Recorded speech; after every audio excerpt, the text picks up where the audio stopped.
What's up, good? Whoa, that didn't come out right. That didn't come out. Let me start over. What's up, good people? What's up, good people? We are back. We are in the building. We are back in the building. Yeah. I keep talking about not taking so many days off, and I took 2 off in a row. I took Tuesday and Wednesday off, but I am back in the saddle. Glad to be back. Glad to be here. I'd like to thank everybody for coming in the building. Everybody who's in the building today, right now, make sure you hit the like button, whether you're catching it live right now or whether you're catching it after it's uploaded. Make sure you hit the like button. And without further ado, let's get where we at. Where's the intro? Let's get ready to go. Let's get it.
Peace, folks. This is X from TPOT Media. Open your mind and wake your black ass up. You know what time it is. Hit that damn like button as you make your way in the door. Grab a seat, settle in, get ready. It's the Grown Man Hour with your host, my man, Bernard Riley.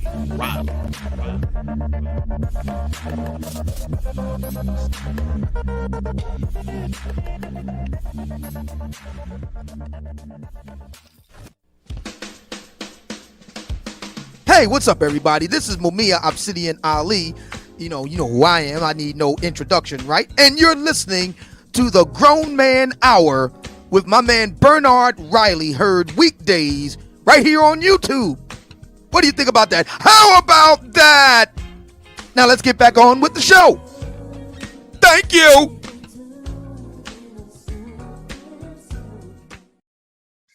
What's up, good people? What's up, good people? Shout out to everybody in the building. I'm sitting here stirring some coffee on y'all. But shout out to everybody in the building. Appreciate all of you coming into the building. Let me see who we got up in here. The early bird squad. Those are making it bright and early. Before we even get things started, I do appreciate each and every one of you. Shout out to the Mac the trucker in the building. Says, salute everyone. I agree with the topic. Women act like children, so you got to treat them like children. Shout out to the Mac the trucker. RM in the building says, morning, but our rallying Grown Man Hour crew. E Capone in the building says, good morning, y'all. Shout out to E Capone. He says, who remember when ain't gone, man. Remember when the Cowboys lost, man? That was one of the weirdest losses ever. But you can blame Dak Prescott. If he would have just, after he slid, if he would have just ran and like threw the ball to the referee, and then the referee got to spot the ball. If he would have just threw that ball to the referee and let the referee spot the ball wherever he gonna spot it, and then they would have had a chance.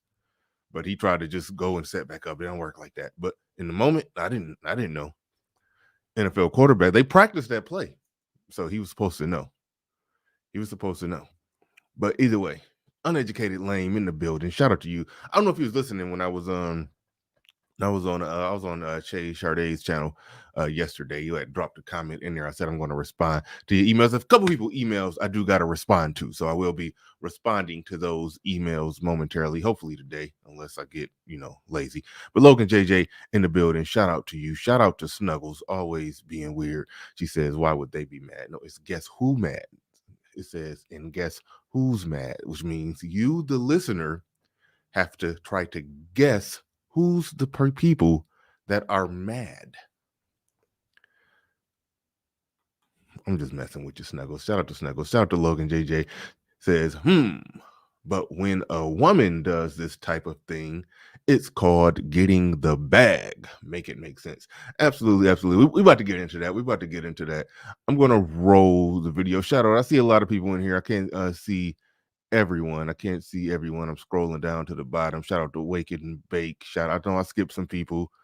Shout out to Paul Game, Clarence Jr. Shout out Mason. I'm just scrolled all the way to the bottom. But no, shout out to everybody in the building. Let me I think the sound is excellent. The sound is excellent. Everything is good.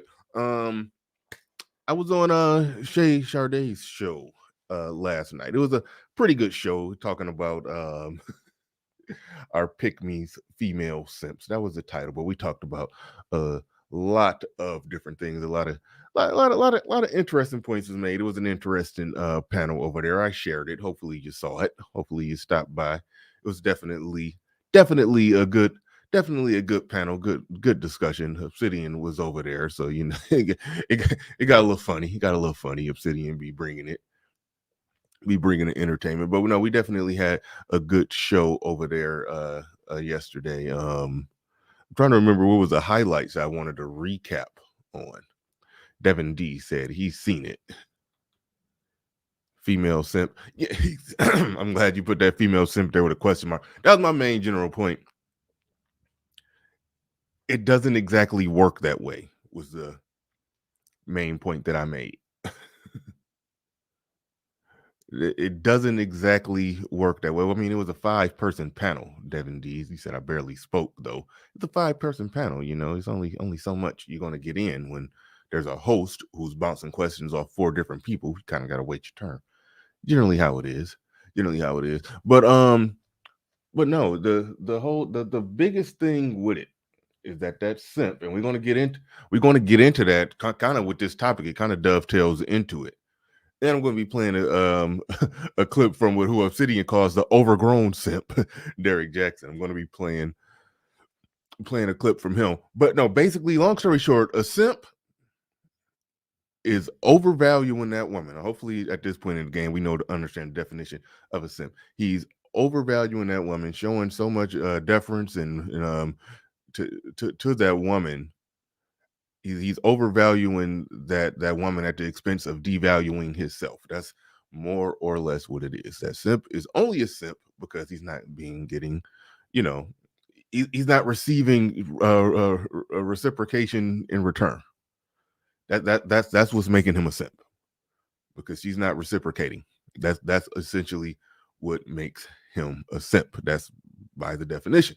If she was reciprocating, then he would just be a dude in a relationship who's just, hey, he's just treating his woman good and she's treating him good in return, and they got a happy relationship and cool, no big deal. Or he's just pursuing a woman who's equally pursuing him. That's cool.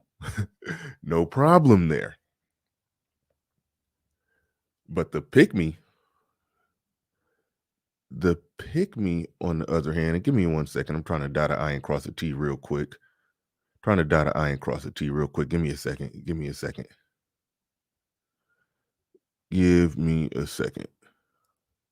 So whether or not the pick me is the female simp, this only means if you define the pick me as a chick who's overvaluing a man at the chance of devaluing herself. And the pick me's as they've defined it, that's not what they're doing. The original derogatory term that they use for pick-me's, they're basically saying this woman who's overvaluing a man at the expense of devaluing herself. That's not how it's being broadly defined by the women who've taken back the term and use the term and wear it proudly.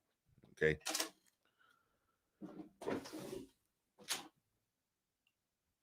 Sorry, I had to kick something out my way down there.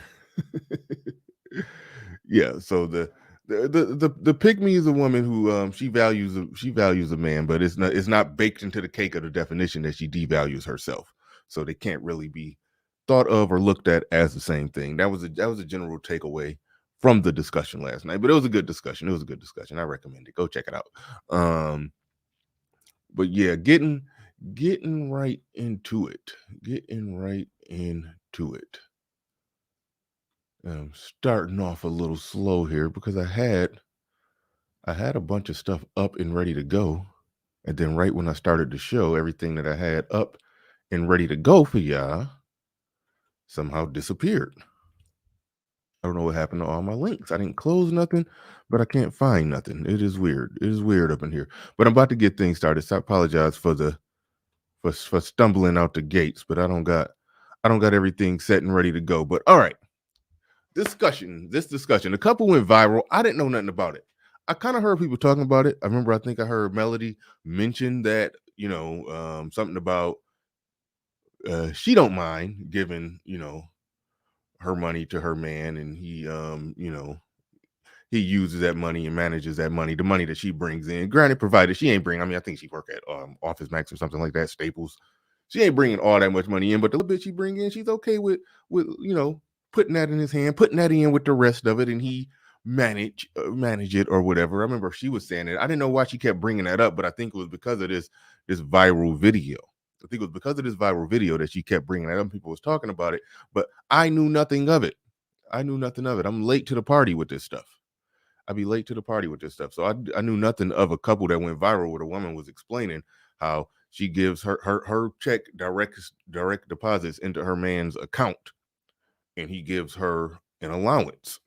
He pays all the bills. They both work, they both make money, but all that money that direct deposits into the account, he pays all the bills and gives her an allowance of $100 a week, and they go from there. It works from there. He takes that money. She said he has investments. He manages the bills. He has his investments that he takes their money and does the investments and everything with it. It's based off everything she was saying. And he was sitting right there. I'm about to show the video. I'm about to roll the beautiful being. I call it beautiful being footage. I normally say not so beautiful being footage, but I'm gonna call it beautiful being footage today. I'm gonna call it beautiful being footage today. I'm gonna go ahead and roll it. But yeah, she gives the money.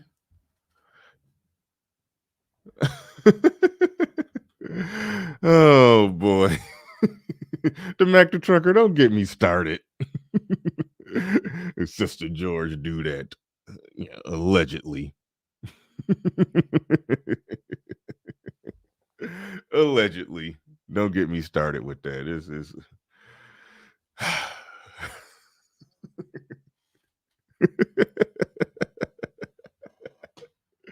Oh man, don't make me be petty this early, man. Don't make me be this petty early. I ain't even warmed up yet. And you trying to get me to be petty. I ain't even warmed up yet, man. Come on.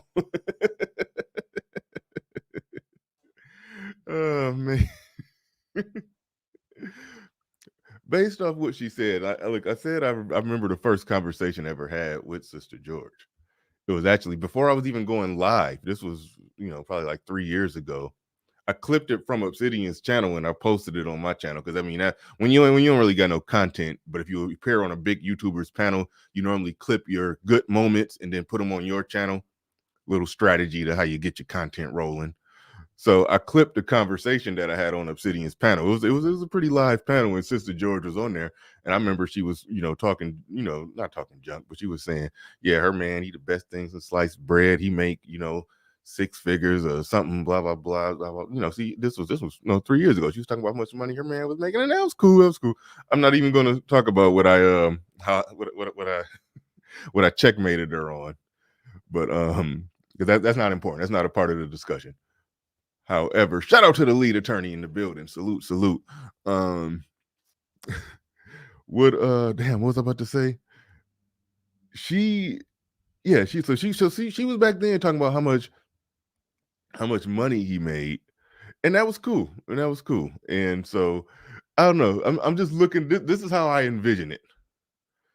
I envision it as he's making a lot of money and she's making a little bit of money, and but she's worked the game to the point to where, you know, oh, well, we're gonna have joint accounts and I'm gonna throw all my money into that joint account. You know, sort of like that Eddie Murphy joke when she talked about it, and he talked about a man who may have, you know, a man who makes, you know, has, you know, worth $300 million.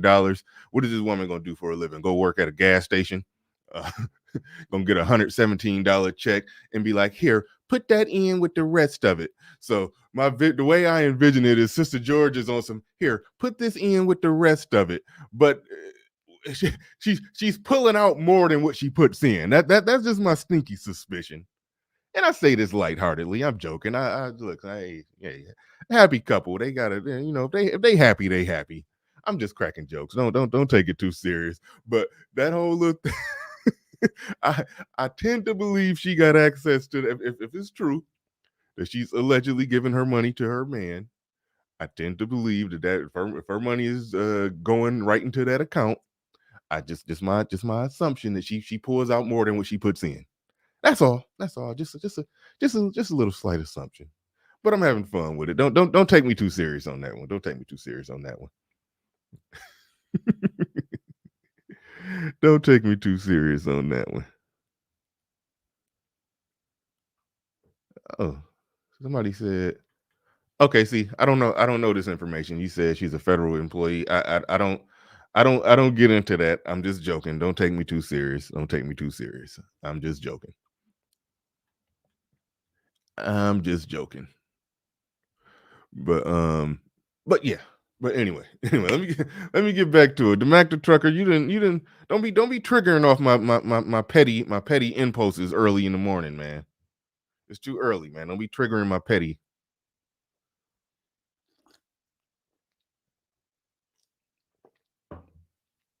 Don't be triggering off my petty this early in the morning. But no, shout out to them. Real talk, real talk. Shout out to them. Ain't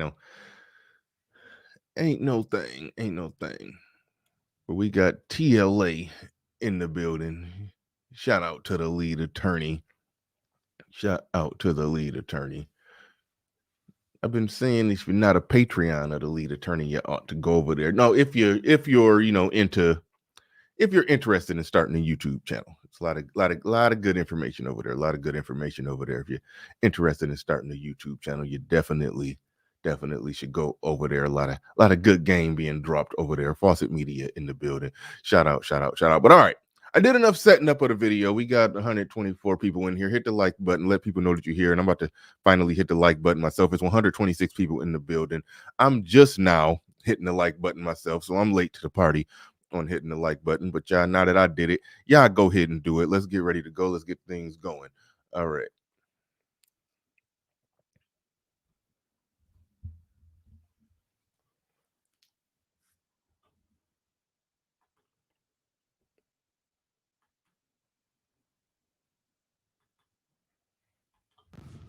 So we both pay bills, but he pays for all of them. Because my check direct deposits into his account, so he can like have all the money in one place, and we can save and stuff. And he like has investments that he invests our money into. He gives me an allowance of $100 a week. Look at Derek Jackson's facial expression. Look at how uncomfortable it's making him to listen to this.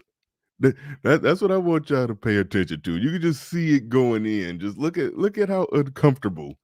Well, how uncomfortable he's pretending to be. I'll say that. But anyway, just look at that. Just make sure y'all looking at that too. My check direct deposits into his account, so he can like have all the money in one place, and we can save and stuff. And he like has investments that he invests our money into. He gives me an allowance of $100 a week. Like if I need more, I can ask for more, but normally it's just like $100 a week for like food and like random stuff I want to buy. Um, yeah, that's pretty much it. We both pay for stuff, but he handles all the money as the man should. Oh boy, there's a lot happening. All right. Before we get into Derek Jackson's general reaction, that talk to me. What do y'all see? Anything actually wrong with that? Do y'all see a problem? Do y'all see a problem there?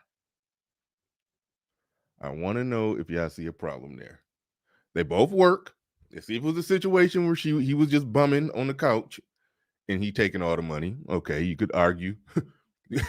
We ain't talking about the bonnet, all right?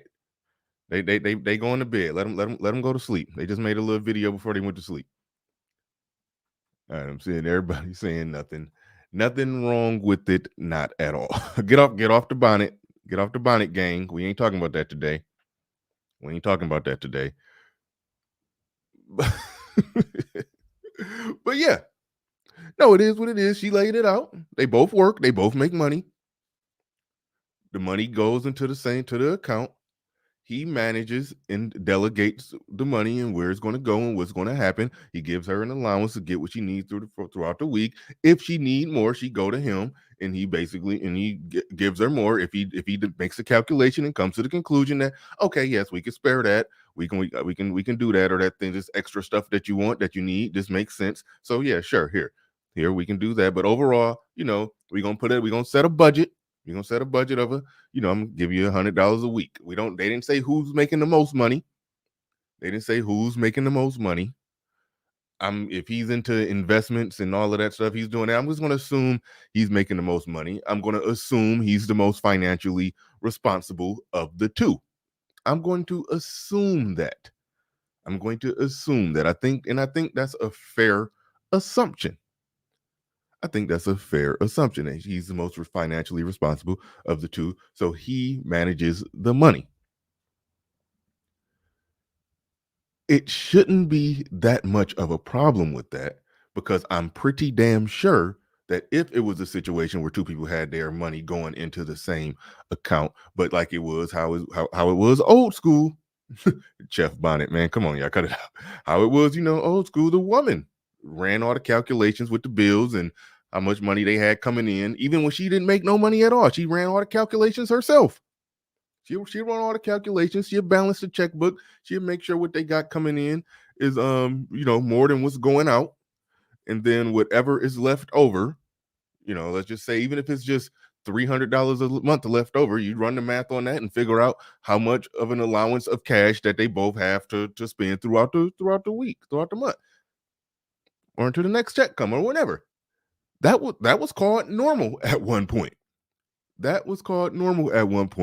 And I'm pretty damn sure that Derek Jackson or none of the women in his chat room in his comment section who was having a problem, I'm pretty sure none of them would have a problem with this. I'm sure none of them will have a problem with what I just described, but they're having a problem with this. Now let's go ahead and get into it and let's see Derek Jackson's response. But before we do that, shout out to Leo Anthony putting 5 on. Leo Anthony said, if the situation was reversed, nobody would have a problem with it. No, I see that situation reversed all the time. I've told y'all the story. Of, it was a dude, he was 22 years old, messing with a chick that was like 40. Yeah, he was like 22, 23, messing with a chick that was 40, and she had like a 19, 17, and 15-year-old kids, something like that. She basically had kids that was damn near his age.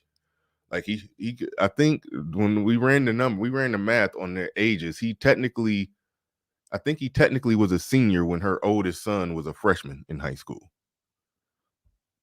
Okay. She didn't work. He went to work. She gave him a budget, an allowance the same way. So everybody looked at that as this grown woman, this grown ass woman, 41 years old, got damn near grown kids, and I think one actual grown kid, that she's sitting there finessing this 22-year-old boy, got him working for her, and basically, and she's taking all the money and giving him an allowance. This was like, man, this was damn like 8-9 years ago. Basically, he was rocking a flip phone. He had a little bitty flip phone and she had a smartphone. Put it like that. Like, she was getting over and everybody could see it. She wasn't working. she basically wouldn't let him have a smartphone, basically, because that's what she budgeted, that he just needed a flip phone, and she gave him the a little bit of money, a little allowance. Everybody going to get drinks after work. He can't do it until Friday. That's the only time he really, got money to go, grab some drinks or whatever after work, based off the budget that she gave him, based off his money. And she wasn't working, and she had kids that was damn near his age. Everybody looked at that and saw the finesse with that one. E Capone in the building says, I got 5 on it, BR. Absolutely, absolutely. Thank you for dropping 5 on.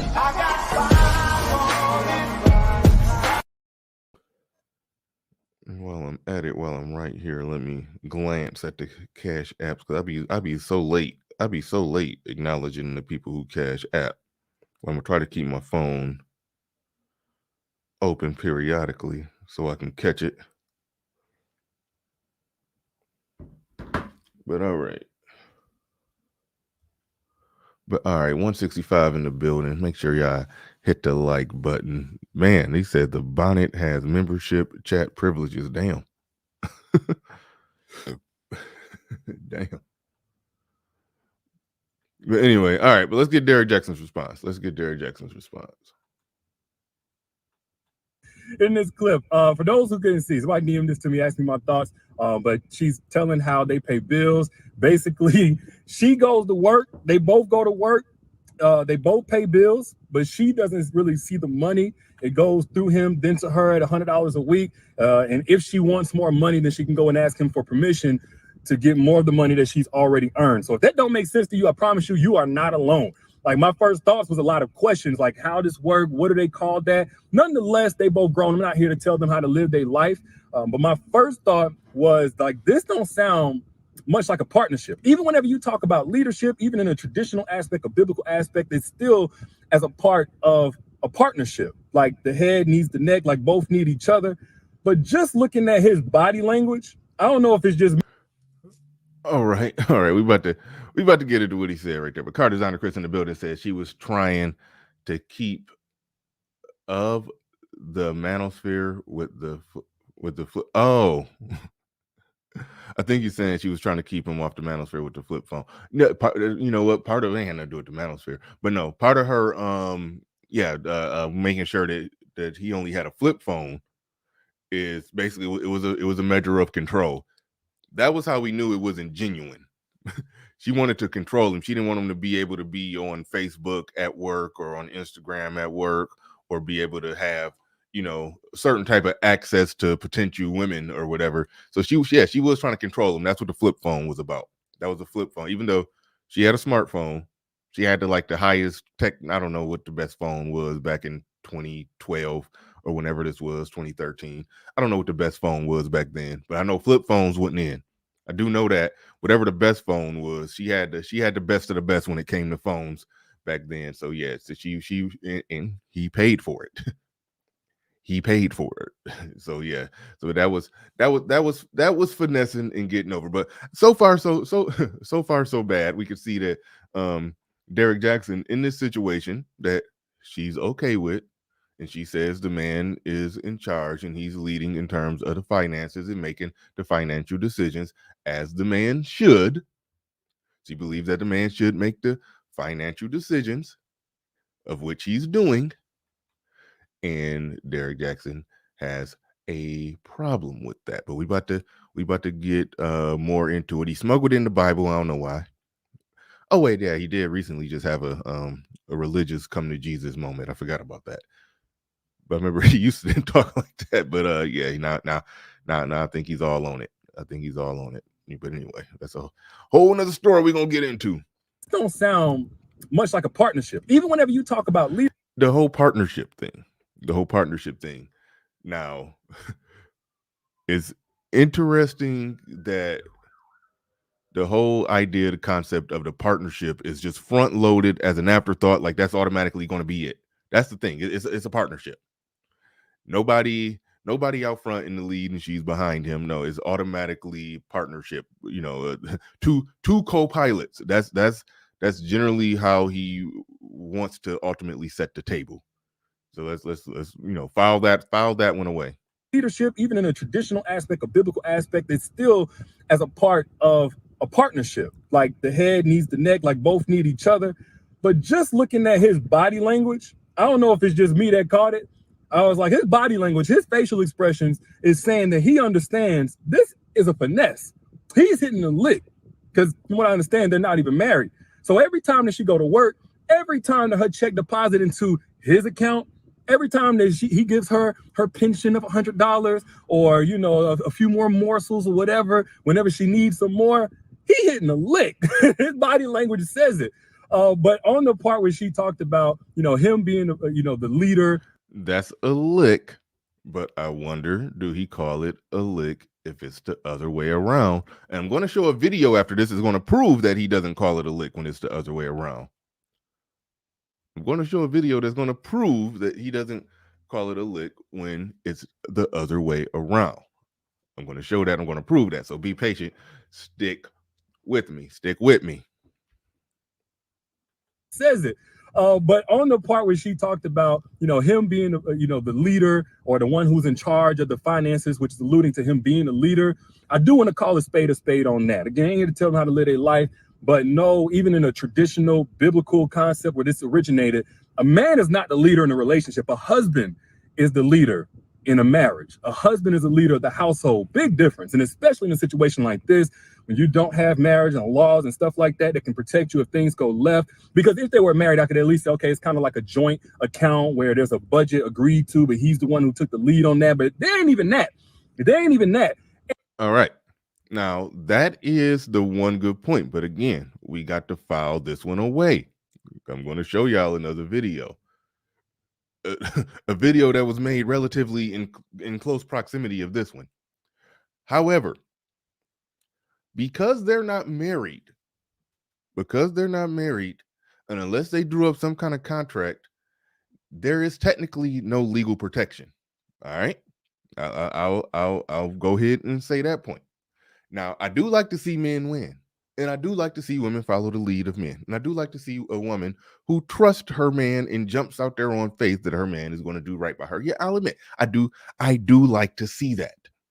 No legally binding documents, but she's all in. She's down for the cause. I do like to see that. However, that money that goes into that same account that he manages, that he makes investments with, he could invest that money into his brokerage account on Webull or whatever. I don't know if it's Webull or Webull, and that's funny. That's where my investments are at, and I don't even know what it's called. On Webull or Webull. Yeah, he could take their money, put it in them investments over 3 years, and let's just say they both make $60,000 a year. They live off $100,000, so $20,000 is going into investments. Those investments, okay, don't put the spelling of it right there. I know how it's spelled. It's spelled Webull, but some people call it Webull, and some people call it Webull. I don't know which one it actually is. But either way, he could take that money. Okay, he could put that money. He could, let's just say, if, over the course of 3 years, $20,000 each year was put into those investments. Okay, he could literally grow that $60,000. So let's just say it grows to $150,000.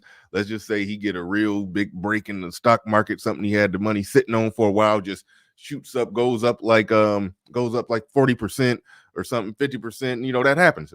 I remember I was sitting here on the air when AMC, I think, started the day at like $26 and it shot up to $72. Like, that happens. He could take that money that's on his Webull account, his brokerage account in his name. He could take that money and go high stepping away with it. I don't think she could do nothing with it, because we've seen in court, we've seen in court how that works. If they say, hey, you gave that money to him, they'll chop it up as a gift. Now, maybe they may be a little lenient, a little biased when it comes to the woman, but overall, that's normally how it plays out. So yeah, She putting herself in a situation. I'll concede that point. With them not being married, it's no legally binding documents, because if they was married and she threw all that money into his account, or it direct deposited into his account. What am I saying? Well, yeah, if they were married and all that money direct deposited into their account, but his account technically that he manages, okay, and he took that money and he put it in investments, she got rightful claim to that money, because those investments, her money, the money she put in grew on out in the stock market, so that's her money. But not being married is completely 100% his money. They could break up, he could finesse her. Okay, we have to file that away. We have to file that tidbit of information away. But that's really the only little thing. That's the only little thing wrong with this. Other than that, we see a woman trusting her man's leadership. Now, he smuggled in the Bible and say, well, the Bible don't say that a man is leader. It say that the husband is a leader. But anybody that was together in the Bible times, they were married. We obviously live in different times where people be together and don't be married. That doesn't mean that the man shouldn't be leading the relationship. Women like, value, and respect men who do take the lead. Men who don't take the lead get less respect. The woman isn't as happy. We understand how that works. The world, everybody's in their natural place when the man is leading the relationship. The Mac the trucker in the building says, do you think the chick in the video been listening to Kevin Samuels? That's why Jackson is hating. I think that's very possible. I mean, look, a lot of people can hate on Kevin Samuels and the results and the outcomes of these women ain't going to change or this or that. But I think there's a percentage. I always talk about how when your megaphone is that big, you are stirring the pot of society. You are inceptioning people with your ideas. And ideas getting into the hearts and minds of the people do matter. And I think it's a lot of women. Yeah. I'll go. Yes, I'll say that. I'll say that confidently, that there is a lot of women who are dropping elements and aspects of their strong, independent, adversarial, don't need a man mentality. There are a lot of women who are being convinced that they will get a better outcome with that man if they're not as pushy, not as combative, and follow his lead. I think there are a lot of women who are coming around to that. I do. Say that I'm going off that hopium all you want, but I do think that that's happening. I do think that this is an example of it. She probably has been listening to Kevin Samuels, and she's probably moving in a different way because of that. So yeah, no, I think that's possible. We don't know for sure, but I do think that's possible. It's possible. That's it. All I say is it's possible. Poor George says having an extra $100K, extra $100 a week isn't living check to check. Majority of Americans live check to check. Absolutely, majority of Americans live check to check. And establishing a budget is the first way to get out of living check to check. If you don't have a budget, you completely lost. And sometimes I put it like this: when my money has not been doing as good, when my money isn't doing as good, I get real tight on establishing a budget. When I'm doing good financially, I'll be like, the hell with a budget, because I know I'm going to make enough, so I don't gotta count every penny. And that's where you go wrong. The number one way to not be living check to check is establish a budget and then understand how much of it you're putting away, how much of it you're putting up. Do that for the period of time. You will find yourself in a situation. I promise, it will sneak up on you when you're going to look up one day and realize, damn, I got 6 months worth of bills saved up. I'm no longer check to check. I guarantee. So it's all about the budget. It's all about the plan. And this man is coming with a plan, with a budget, and she's submitting to it. Nothing wrong with that. The only thing that I'll give Derek Jackson and any critic of this some legitimacy on is that she's wide open for a finesse if he just go high stepping up out of there like Deion Sanders with that money that he got in the Weeble account that came from both of their money that he invested and made gains on those investments. He can go high stepping up out of there. I don't think she could legally do nothing about it. So she put herself in an unprotected state. She closing her eyes doing that trust fall. she doing a trust fall all day, but she trusting and believing in her man. And hey, I like it. I like it. All right, I like it. I'd rather see her. I'd rather see her blindly trust him than him blindly trust her. I can admit that. I can admit that. Okay, I can freely admit that. Well, we're gonna see when I play another video when the shoe is on the other foot. It's not going to be another Derrick Jackson video when the shoe is on the other foot. It ain't even going to come up that this guy is doing too much or investing too much in a situation that's not secure. But we're gonna see. But we're gonna roll some more of this. And then my other thought was, if he's such a great leader, no disrespect, but why is it that he's not doing as much provision as he is allocation of where the money goes? Like, if he's a great financial steward, he makes the investments and stuff like that, why does he need the woman's help at all in order to put money in the bank account? This would make perfect sense also. Okay, you don't know how much provisioning he's doing. You don't know if the money that goes into that account that he's putting 70% in there and she's putting 30% in there. And the whole idea that, why does he need her to put anything in there? See, he's arguing for a situation where the woman is secure and the man is taking the major risk. But no, if you're going to be my woman and you're going to work, and if you're going to be in my life, you're going to add to my kingdom. Okay. That's where it's at. Now, there comes a time where, okay, let's just say they're having kids, and okay, let's just say if they're going to have, 2 kids over the course of 3 years, she's not going to be working. But if they're not having kids right now, okay, they're not having kids right now. Yeah, I'm trying to build something. You're going to be with me. You're going to help me build it. So so if you're not going to be working directly for me, if you're going to work for somebody else, shout out to, I think it was, Roger, I think it was a Roger report, said if she's not working directly for me, if you're my woman and you're going to work for somebody else, the money that you're going to make going to work for somebody else is going to come back to me. That makes sense, because if you're here in my life, if you're not helping to build my kingdom, then why do I need you here? Why do I need you here? There's nothing wrong with men taking the lead, grabbing their nuts, and making a strong statement like that. And if you're going to be on board with me, that's how it's going to work. Now, some men can do that and run a finesse game. Yes. However, a man who's truly truly about his business, yeah, the woman is going to be working. If she's going to be working, she don't get to be with me while establishing mad money off on the side that I don't know nothing about. That men need to draw that hard of a line. Y'all want a man. Y'all want a protector. Y'all want somebody in your life. I'm happy single. Making my money and just having, a chick here, a chick there, some booty come in at night and leave and leave in the morning. I can live that life and be just fine.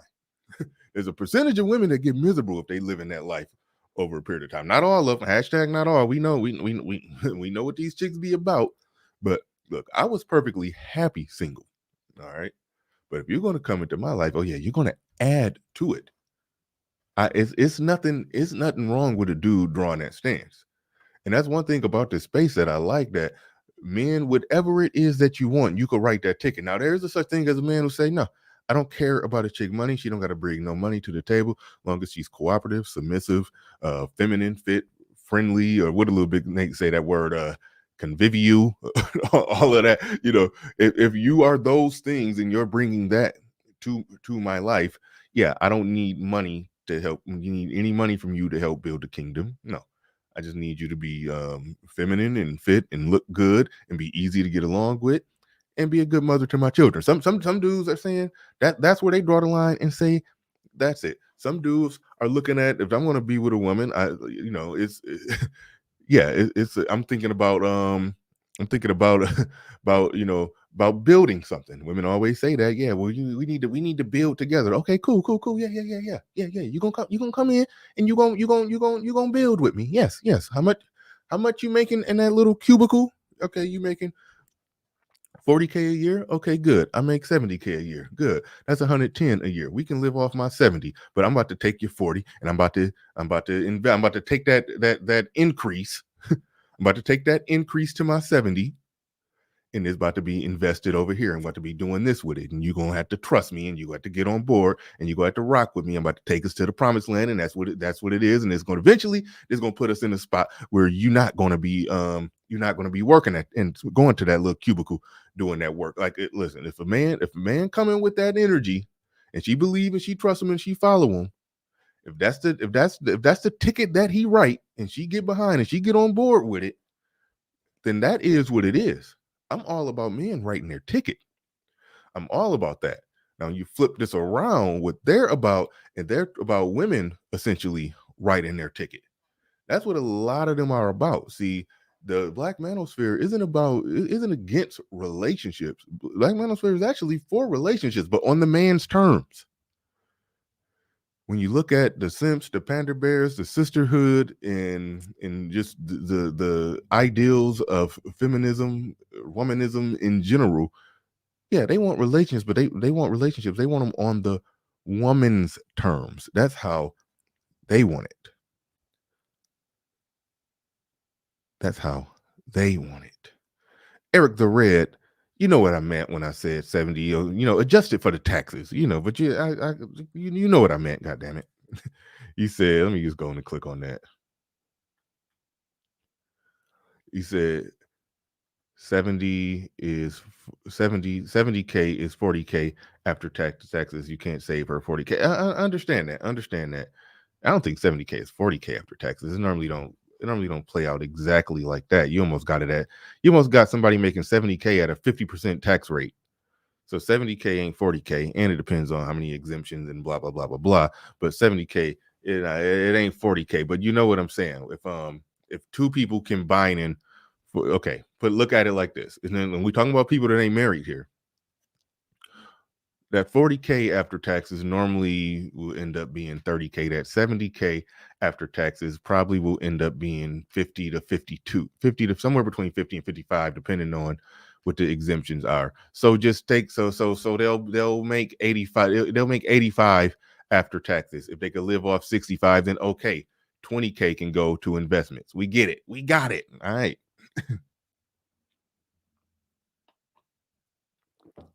We get it, got it, good. All right. But if you are in favor of men having a plan and women following the leadership of that man, because they always say we need leaders. We need leadership. We'll follow, we'll submit. We just need y'all to be leaders. Okay, this is my plan, this is my vision. Well, I want you to lead, but I want you to lead in the exact way, in the exact direction that I would go, that would do exactly what I would do if I was leading. But I want you to be the leader. But I want you to lead exactly in the way, in the direction that I would lead if I was leading. That's essentially what they're saying. That's essentially what they're arguing and lobbying for. That's essentially what's going on there. I want you to lead, but you got to lead exactly how they would lead if they were leading. That's essentially what that is. And we see that play out all the time. All the time.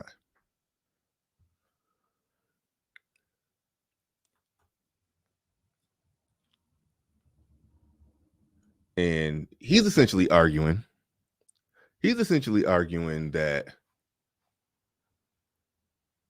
he didn't say it, so I don't like to imply. I don't always like to read into what somebody is saying. Okay.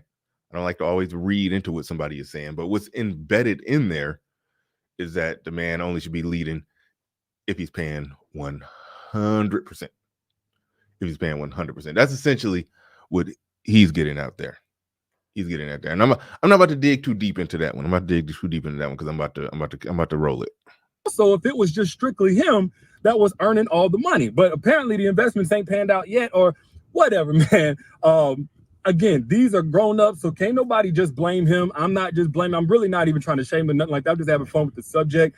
But she is consenting to. Hey, thank you, whoever Juan Thine in there. I said 55K at the on the higher end. You put it at 57.5K, which is good. You know, you're not taking that much of an L. Somebody, I forgot who that was already, who had the 70K being 40K after the taxes. I'm like, nah, that ain't how it works. To this is a consensual agreement, so more power to him. I did look in the comments and I saw a lot of dudes leaving stuff talking about city boys up, city boy relationship goals, which is not a good sign because I'll go, oh, stop right there. You can't do that. You can't do that. You can't do that for this reason right here. This is the reason why you can't do that. You can't try to shame or clown or say anything to guys talking about city boys when city boys was a reaction to city girls. Okay. The city girls is the ones who started this. It was the women who started this whole finesse thing, this whole get the bag thing, this in doing it in the most reckless, dysfunctional way. Even with this, even if you think this dude is a snake, even if you think the dude is scamming right there, the situation is a structured situation where a woman is following the lead of a man. It is actually a structured situation. So you can't make it seem like men kick down the door talking about city boys winning, city boys this, city boys that. No. Don't make it seem like men kick down the door with it. Don't make it seem like men just kick down the door with that one. Like, no. It was just a reaction to something that women was already doing. And so this whole city boy thing, that's something just for fun. But the city girls up, city girls winning, that's an actual real thing. Like that, it's a business model behind city girls winning. Like men don't have a working business model when it comes to winning and getting money from women. Like, no, but women they've actually worked a whole business plan. I forgot how that chick worded it. She worded it so precise. I think she said, I see men as a product or a damn, what did she say? Oh no, she said, I view men as a business. Like just the nature of just a man, the man existing in this world, or just the half of the human species. She sees them as a business.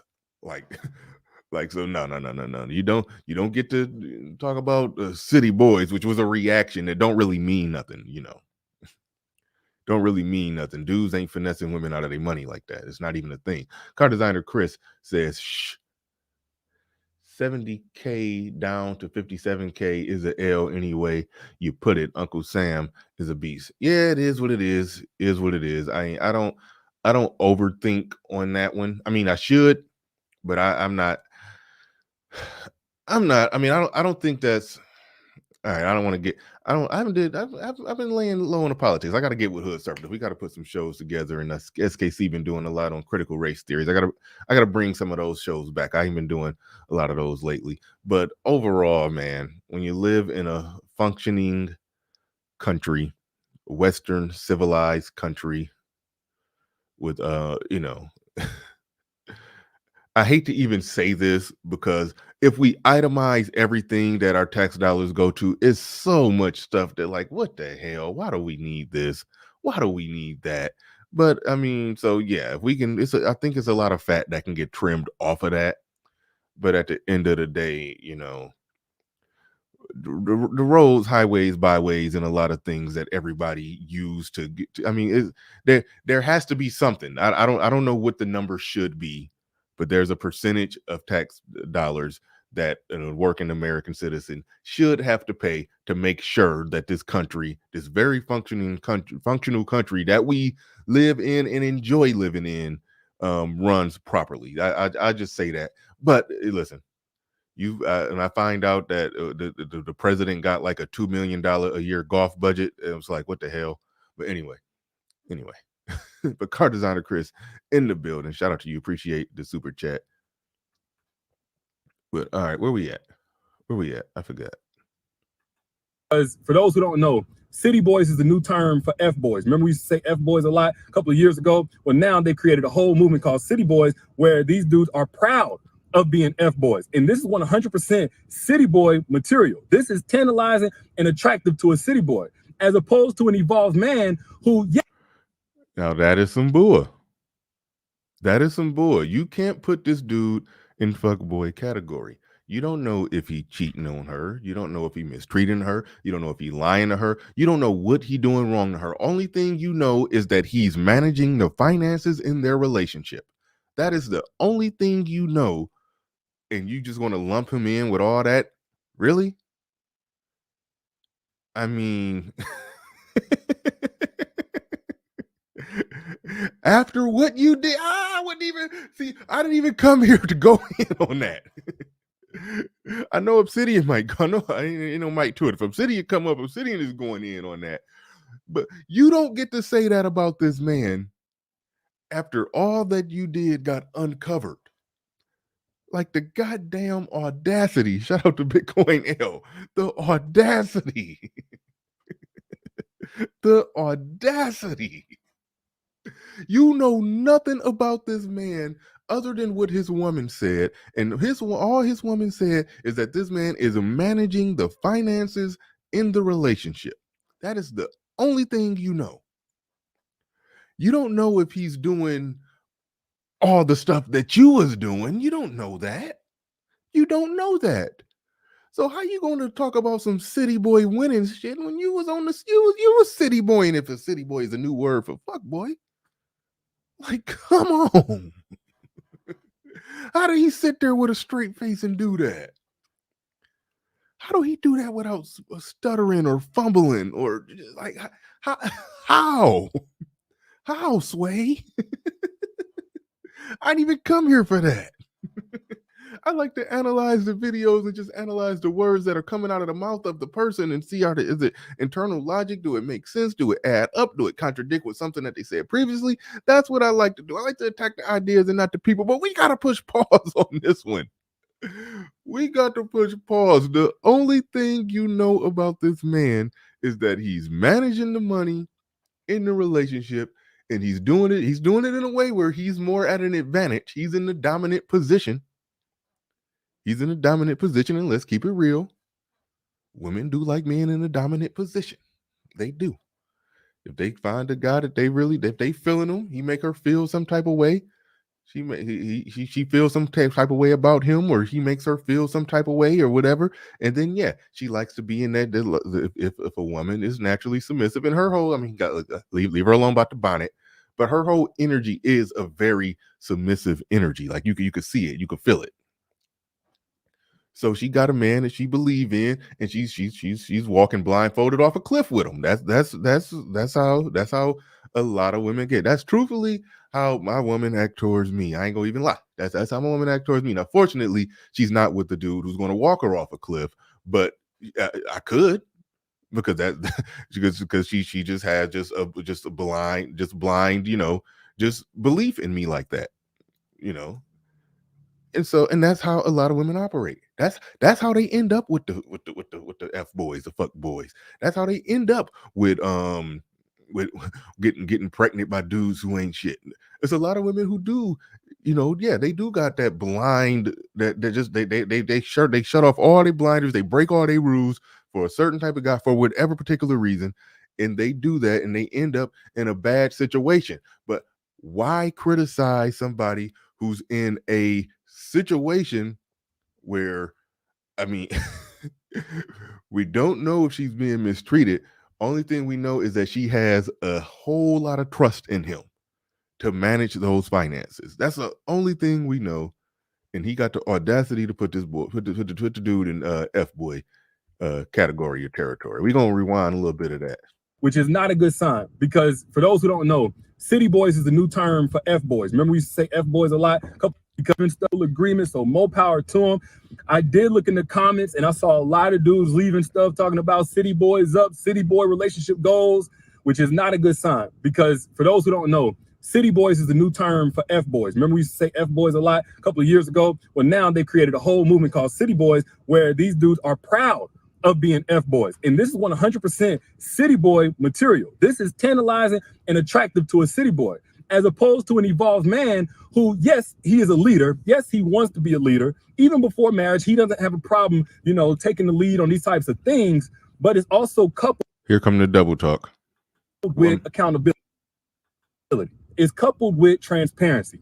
Is coupled with not necessarily needing to dominate and control the finances, because he understands there's a difference between leadership and dominance, but he can break bread with you, teaching you things, how to invest, what to invest in order to grow the bag. He doesn't need to have 100% dominance. You don't know if he ain't teaching. You don't know if she ain't learning. You don't know all of that. You only know what she said. Now you're adding things to it.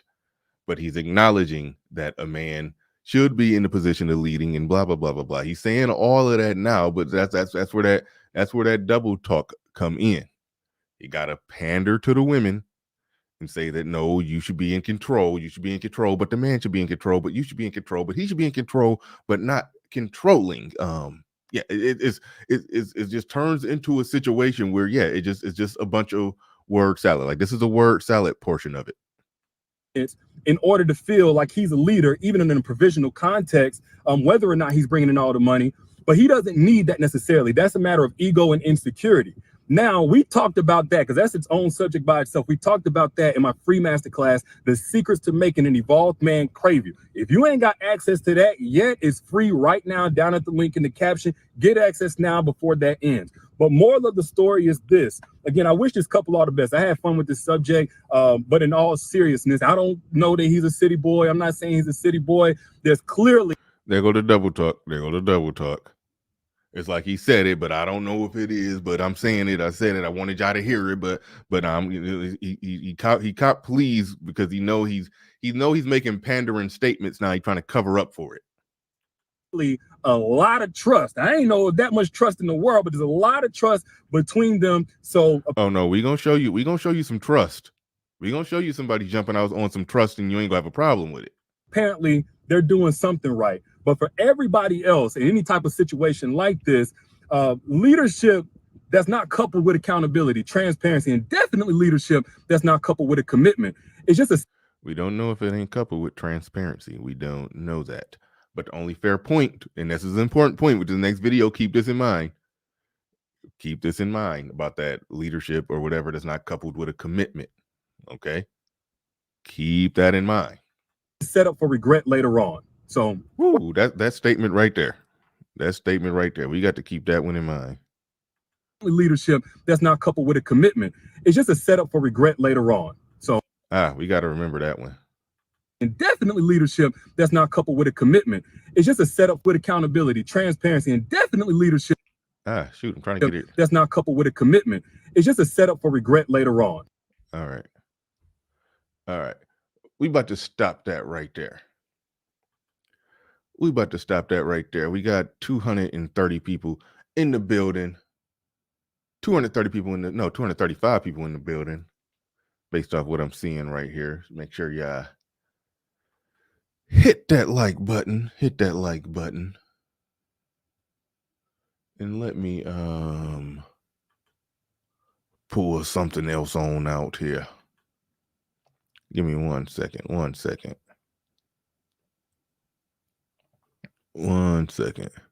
Oh man, I might do some content on that. He just did a video of his ex-husband gifts the current husband an appreciation gift. Oh my goodness. Yeah, I'm doing something on that. I might do a pre-recorded. I didn't come here for that today, so we gotta table that one. I just looked at that and was like, whoa, hold up. I think I heard about that. I think he bought the ex-husband bought the current husband some Jordans just as a gift, just saying thank you to him. Hey man, y'all listen. Yeah, I ain't gonna be hating on the way. Somebody said I got a perm in my head. Like, no, man. That's do-rag and Murray's grease. That's do-rag and Murray's. What you talking about, homie? Do-rag, water, and Murray's. Cut it out.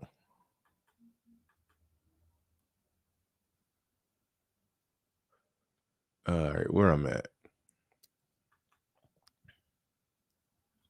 Where I'm at here. Let me get this right. Let me get this just right. Let me share audio. Click here.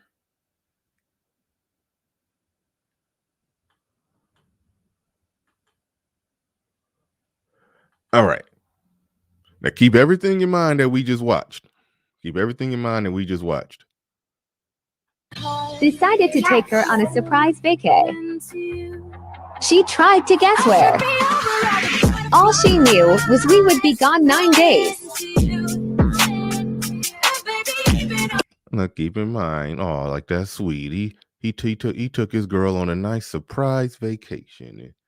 You know, so sweet, so sweet. All right, let's keep going. Keep it going. Winter Canna. Okay, hold on. We had a private check-in away from everyone else. We skipped the line. All right, let's go on and be ratchet for a second. He doing all this for her, but she got ass though. Okay, we just had to go on and be ratchet for a little bit. She got ass though. But anyway, we done being ratchet. All right, we back.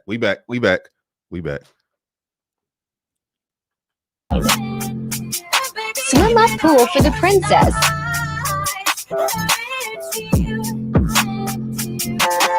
We got right in. Took some cuffing pics. Oh, I didn't even notice that. Was he sucking toes? Hold on. Took some cuffing pics.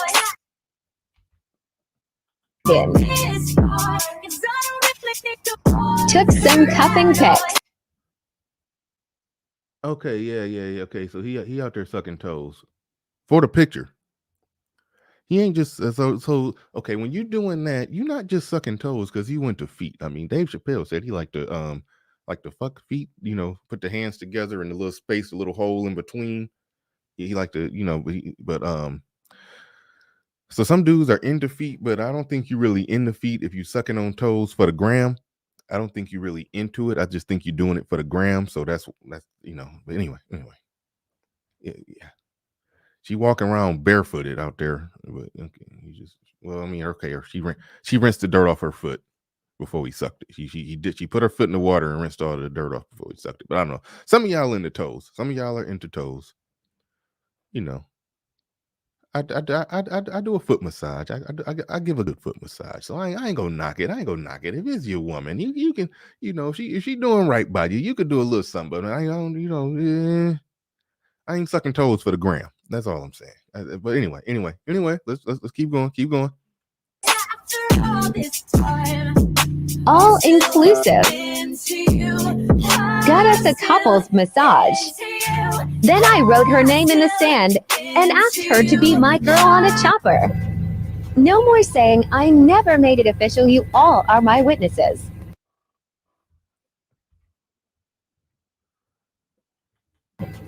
No more saying I never made it official. You all.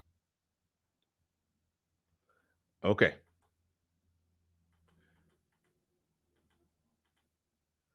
Damn it! I'm trying to blow that up. I wanted to be able to see exactly what it said in the sand. But did y'all catch? Did y'all catch what y'all was supposed to catch right there though? I'm gonna play it one more time to make sure. Are my witnesses. Then I wrote her name in the sand and asked her to be my girl on a chopper. He didn't say I wrote her name in the sand and asked her to be my wife. After a period of time of her showing me that she was worthy of all of this stuff, I now want her to be my wife.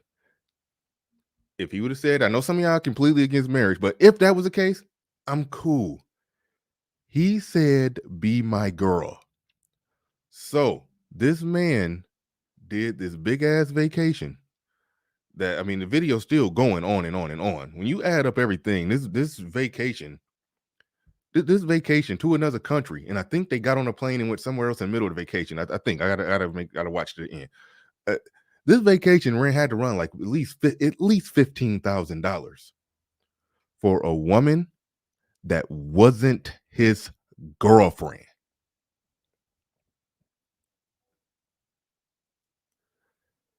He is given full-blown, absolute, over-the-top wife treatment for a woman that wasn't his girlfriend. He didn't put it in the sand saying, "Will you marry me?" He wrote into the sand, "Will you just be my girlfriend?" Now, that statement that Derek Jackson made, I don't know if y'all will be able to hear it when I play it. No, y'all won't, because the audio is not shared, but I can hear it. Hold on.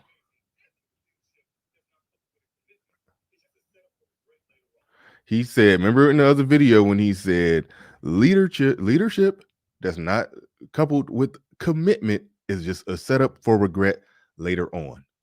He did all of this money spending for a woman that wasn't that's made no commitment to him. He took her out on this expensive, extravagant of a vacation just to say, "Will you be my girlfriend?" Coach Ali's Corner in the building says, quick side tangent, Bernard, if you're not invested in sheep, man, Solo came in here and told me I need to get into that. And I was like, nah, man, I'm good. I'm chilling. Because, I went investment crazy for a little bit. So I had to pull back. I messed up I messed up the church's money. I went investment crazy. I was driving. I was in the right lane, but I was driving too fast, man. I was in the right lane. I was driving too fast. So I had to pull back on that. So I just, got a couple things that I'm just long invested on. I had to pump the brakes on the, I had to pump the brakes on the meme stocks, and the meme coins and all of that. I had to pump the brakes on that for a little bit, just for a little. I mean, I might redabble back into that later, but no, see, don't say that, Lotus scalper, saying you're gonna lose every Shibu LOL, Shiba LOL, you're gonna lose everything. No. Don't say that. Don't say that, brothers. Look, hey, if you're about taking that risk, I'm not gonna tell you not to take it. But man, I've been I've been pumping the brakes. Bitcoin L said Bernard lost them bands. Don't tell nobody. But but yeah, no, you gotta be careful on the meme coins, man. It's so tempting. But the meme coins, like you at the slot market. I mean, you at the slot machine with those ones. So you just got to be careful, or you got to just you got to put your stop in it, and it's so tempting to not put the stop because you feel like, damn, if it dropped down, I know it's going to come back up. I just gotta ride this dip. I'm just gonna ride this little dip. It's gonna come back down. It's dipping again. Down. It's still dipping. Down. It's okay. I just lost it all. It's so easy for that to happen. So if you're doing that day trading meme coin stuff, put your stops on there. Be willing to take that small loss, and then just come back to trade another day. That's all I'll say. That's all I'll say.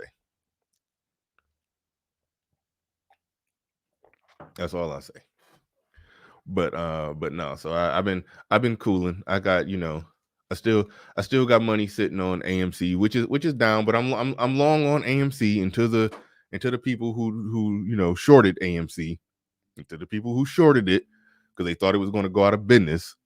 Until AMC either go out of business or they give up their short position, I'm going to hold AMC until then. Hopefully I don't hold it till they go out of business, but I'm willing to keep some money in AMC until the hedgies give up their short position. Look it up if you don't know what I'm talking about. But quick side tangent, Bernard, if you're not invested in Shiba Inu, may want to jump in now as it's about to jump off. Crypto gang. Absolutely. Shout out to the crypto gang. Shout out to Oheen and Mora. Shout out.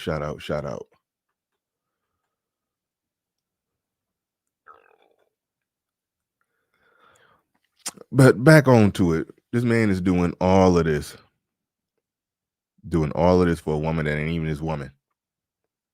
a woman who's not committed to him, a woman who could quite naturally, quite possibly been smashing somebody else before. Like I mean, if she's not your woman, you don't know I'm not even making an argument. They all hoes, and hoes is hoes is hoes, and these bitches is hoes, and these hoes is bitches. I'm not. That's not even what I'm doing. All I'm saying is he did what I can only add up to be roughly a $15,000 vacation bare minimum for a woman that's not even his woman. Shout out to Pablo. He says, "You got kids, Bernard. Stay out of high risk, unproven investments. Slow and steady growth." Yeah, that's what I had to get on. But see, I came into the game on some high risk, high rolling, because I didn't have nothing really in the stock market, and I jumped on that AMC, and like for a few days after I jumped on, it shot up, and I made a lot of money. So I was like, "Oh, this is how that stock market go." This is how that stock market goes. So I came in with a gambling spirit. I had to pump the brakes. Shout out to JB, Jonathan Barronville in the building. Me and him talked a lot about that. Me and JB talked a lot about that too. That investments. You gotta, yeah. So I ain't trying to get too deep off into it, but yeah, no. Pick a stock that you're long on for good reasons, and hold on that one. I'm not gonna say don't take chances with some of those coins, but just know you got to put a stop on it. That's all. You gotta. What I mean by put a stop on it, for those that don't know, that means that, let's just say you put 5,000 on something, and let's just say is selling or trading at, I don't know, $5. Put a stop at $4.50. If it dropped below that, just sell. But hang on to it just in case it go up to $7. Then you turn in a profit. You got to be willing to take that small loss. Do not take that big loss and lose that whole lump sum. But all right. No more saying I never and asked her to be my girl on a chopper. No more saying I never made it official. You all are my witnesses. Part 2.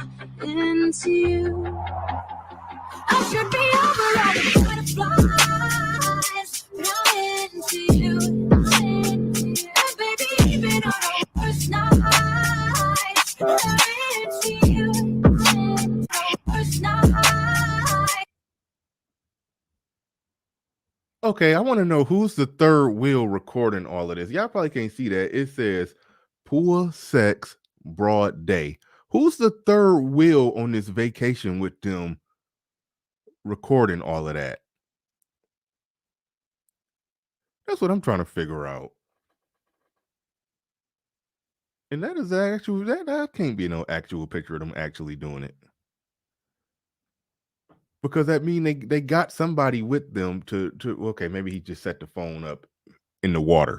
I don't know. But all right. This is getting creepy.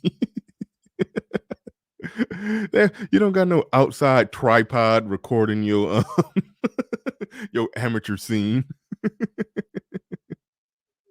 Yeah, Obsidian is saying it was staged. It definitely looks staged.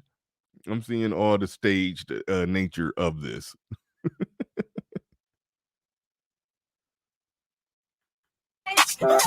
Oh, somebody got a good theory. He said her homegirl that he paid for.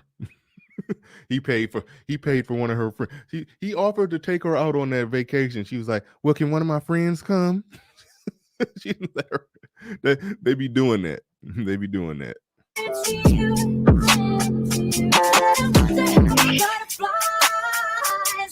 For nights, and then resort number 2.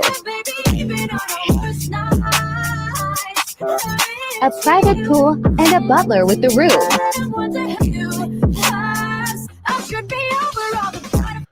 Damn, I just realized I'm getting copyright struck all day with this damn song playing.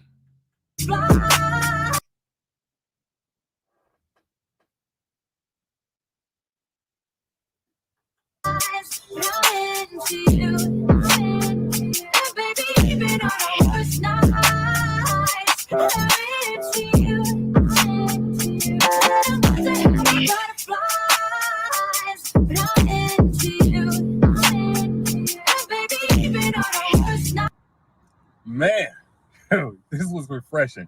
In a world. Hold on, let me. Okay, well, damn, I can't listen to what he's saying without this image showing. So, okay, we just gotta hope that you. I might this might go to members only or Patreon, because I mean she had too many cheeks out. in some of them pictures. So I'm gonna have to take this down. Oh, there's so much to be unhappy about and stressed about. I love seeing couples, people in general, but couples especially. Couples. No. He just asked her to be his girlfriend. Okay. That's worth pointing out there. Listen. Just loving life, loving on each other. So shout out to this couple, man. But what I found very interesting, I didn't post this part, is that the sister posted, I think this originally was on the guy's TikTok or something like that. She posted it on her Twitter, but she also posted like a screen record of all the hate they have received in response to their vacation. You know, they did the 2-part vacation, in case you couldn't tell. They did a 2-part vacation out the country. He's surprised he asked her to be his girl, all that kind of stuff. And people really had an issue with that. What about people? I mean, dudes, you know, big surprise there. Like 99% of it was dudes saying, oh, he's a simp. Oh, he's spending all that money. She must not like him. You know, that's a gold digger for you. Or, you know, women these days, they'll get all your money and blah, blah, blah. All of this stuff. And I know most of y'all first thought that's not the argument. I mean, those are fair points, but that's not the main argument. The main argument is that that's not his woman. He did all of that just to ask her to be his girlfriend. He made that much of an investment, not knowing if she even wanted to truly be his girlfriend. She probably just wanted the vacation. She could end that right after the vacation. So this is, if it's a chick that you're just pursuing and you're doing that much for, shout out to Freeman's Journal with the simp Panderson.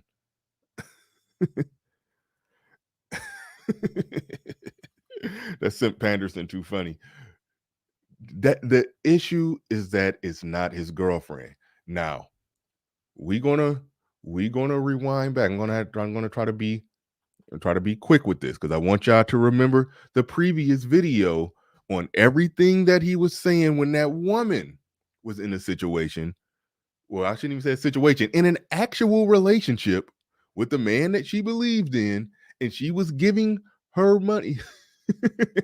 Man, y'all, I gotta get the booty off the screen. Now, y'all not being logical. Y'all losing all of y'all reason and logic now. Y'all blinded by ass. Y'all can't even hear what I'm saying. Y'all can't even hear what I'm saying. Y'all just looking at booty on the screen. That's all that's going there. Y'all blue pilling it up down there. I see y'all. I see y'all down there popping blue pills. I see y'all. But no, this is important. This is important. I gotta circle back here. Remember when we talked about this situation here, where this woman, who both of her and her man work, they in an actual relationship. She get her money and she send it to his account. He manages the money, pays the bills, puts some money in the stock market, makes some investments, gives her back $100 allowance. If she need more, she can ask for it. You know, Derrick Jackson had a problem with that. He had a problem with the woman jumping out there and trusting her man, but he has no problem with a man paying for a $15,000 to $20,000 vacation for a woman that hasn't even agreed to be his woman. No problem there. And I don't even got it up. For y'all. My bad. This situation here, that's what we're supposed to be looking at. This was the situation here. I just explained it. I just set it up, and this was his response to that. Indefinitely leadership that's not coupled with a commitment. It's just a setup for regret later on. So, word to the wise. That's not coupled with a commitment. It's just a setup with accountability, transparency, and definitely leadership that's not coupled with a commitment. It's just a setup for regret later on. So, leadership is not coupled with a commitment. It's just a setup for regret later on. He did all of that. He spent all of that money, and it wasn't even coupled with any type of commitment out there. You have to naturally assume that was set up for regret later on. But he had a serious problem. With homeboy Had a serious problem with homeboy managing the finances in a relationship with a woman that's actually his woman, but he got no problem with a dude spending $15 to $20,000 on a vacation for a woman that's not his woman.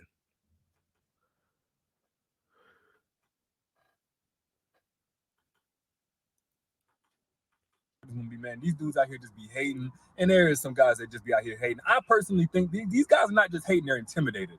And they're intimidated. There's that word intimidated that no guy has ever said can step forward and said he's intimidated by anything. Women always say that this man is intimidated by this man is intimidated by that. And what simps and panda bears do is they just try to explain why other guys are intimidated without ever even giving an honest inquiry on whether or not said men are actually intimidated. There has not been one study that has ever been done where men have been asked the simple question, are you intimidated by women with A, B, C, D, or B attributes or whatever? None.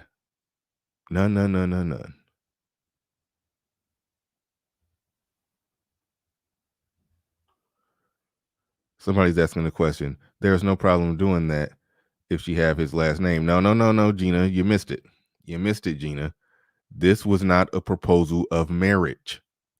This was simply asking to, like RM is saying in the chat, this is just simply asking to go steady. He is setting him up to be played. That man who was managing the money in the relationship, Derek Jackson called him a city boy and criticized him.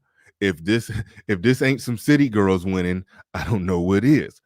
Even though we can cross our fingers and let's just hope that they have a long-lasting, happy relationship, but a man jumping out there, spending all this money on a woman that's not even his woman.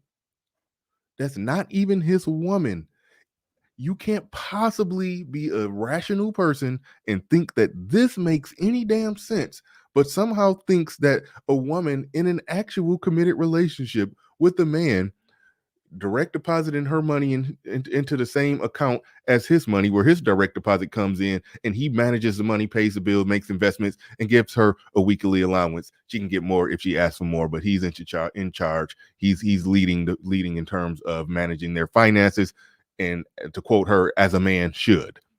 To have a problem with that, but not have a problem with this, you could not pander harder if you tried. Intimidated because what this dude is doing for his girl is not normal. What has become normal? Hold on. It's not his girl. It's not his girl.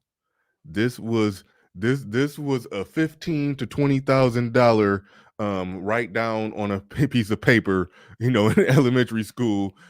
Do you like me, or will you be my girlfriend? Circle, check yes or no. That's what this was. This was a $20,000 version of that. Check yes or no. That's what this was. Quit saying it's his girl. It's not. Has been the whole ride or die struggle of, I ain't got no money, prove that you like me for the right reasons by coming in on financial stress and us building a foundation on that, or do this crime with me in order to prove that you really down to ride through. Who the hell do he be talking to? It's like, damn. Do this crime with me to prove that you like. What movie script do he be reading? Like, that's not a common thing. Come hit this lick with me to prove that you down. Like, what kind of, like, it's like, dude, like, I mean, people were saying that Derek Jackson is just a pookie, but I was like, nah, he ain't no pookie, but he be damn sure having some pookie scenarios when he be talking about relationships. I know I'm not gonna call Derek Jackson a pookie or Ray Ray, but he be for damn sure having some pookie scenarios. I'm just saying. Through the thick and the thin, like that's what we normalized, aka the bars in hell. So whenever we see something like this, I think a lot of us get intimidated. We get scared. That they're gonna hold us to that type of standard or something like that. But what if this was the standard? Maybe your tax bracket. What if the standard was paying $15,000 for a "Will you be my girlfriend?" check yes or no? That keep in mind, He criticized and that other video that I showed, he made those videos in the same week. They're like 2 videos away. It's like only 1 video in between them. So in the same week that he praised this right here, in that same week, he also criticized a woman giving her money to her man for him to manage. He made his own money.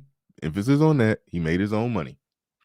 He made his own money, but both that money went into the same account and he managed it. He criticized that, but has no problem with this.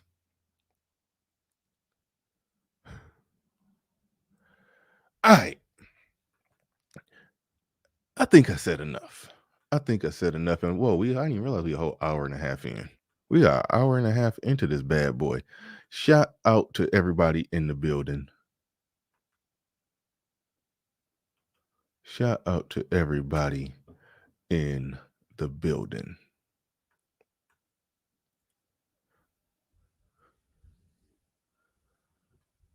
The link is in the chat. Any fool in their wrong mind could realize and could see that this is far, far, far too much investment just to ask a young lady to go out with you, to be your girlfriend.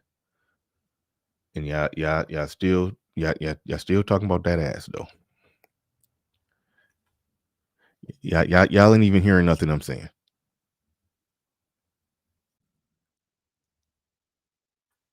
No surprises here. We got Mumia, Obsidian, Ali in the building. But hold on one second before you say anything. Son is Hot Rod in the building says, I hope he can get tax write-off for the vacation. Otherwise, he's an idiot. No.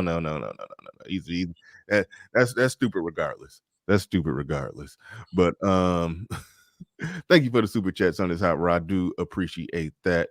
And shout out to Obsidian in the building. What's going on? Hey, what's going on, man? What is happening? Oh, you know, anytime we can go and do a tag team on the overgrown simp. Now confirmed to be the adulterous overgrown simp. I'm down. We can do tag team all day on him. Hold him. Yeah. Bam. Hold him. You know, we do a Captain America and Winter Soldier on the Iron Man. You know what I mean? We just pass the shield back and forth. Bam. Bam. Then toss it back. Bam. Hold him. Bam.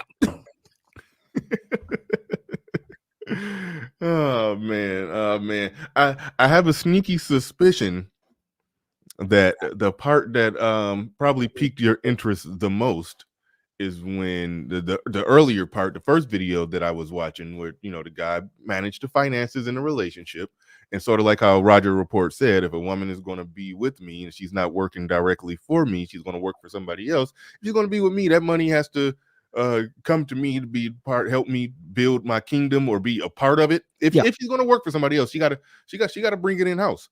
If she's with me, what does she need extra side money for? If you with me, that money's coming. All that money's coming in house for me to manage. Right. And so that situation there was enough for Derek Jackson to throw out the word. Well, he said city boy, and city boy is a new word for fuck boy. So he basically calling the guy who's managing the money in that relationship a fuck boy. And I take it that part piqued your interest right there. No, actually, it was just anything with Derek Jackson's name in it. I'm there. Whatever he's talking about. He's talking about Tiddlywinks, I'm there. He's talking about the latest, the 100 Dalmatians movie, I'm there. I see how he's simping on all those dogs. I see that. Whatever it is, I'm there. Yeah. As long as it's got Derek Jackson's name in it, I'm there. So let's jump in here with the first video. Mm-hmm. Now, personally, I've seen it. I saw the video. It's like about a month or two old at this point. 3 weeks. 3 weeks. 3 weeks, right? Well, yeah. Something like that. Yeah. Because I saw it last month. Well, hold on, wait. Derek Jackson's response to it is 3 weeks old. I don't know right. where it originally came from. Yeah, I'm talking about glad that you made that distinction. I'm talking about the original video itself. I saw it about a month or two back on Facebook, and I didn't have anything to say about it.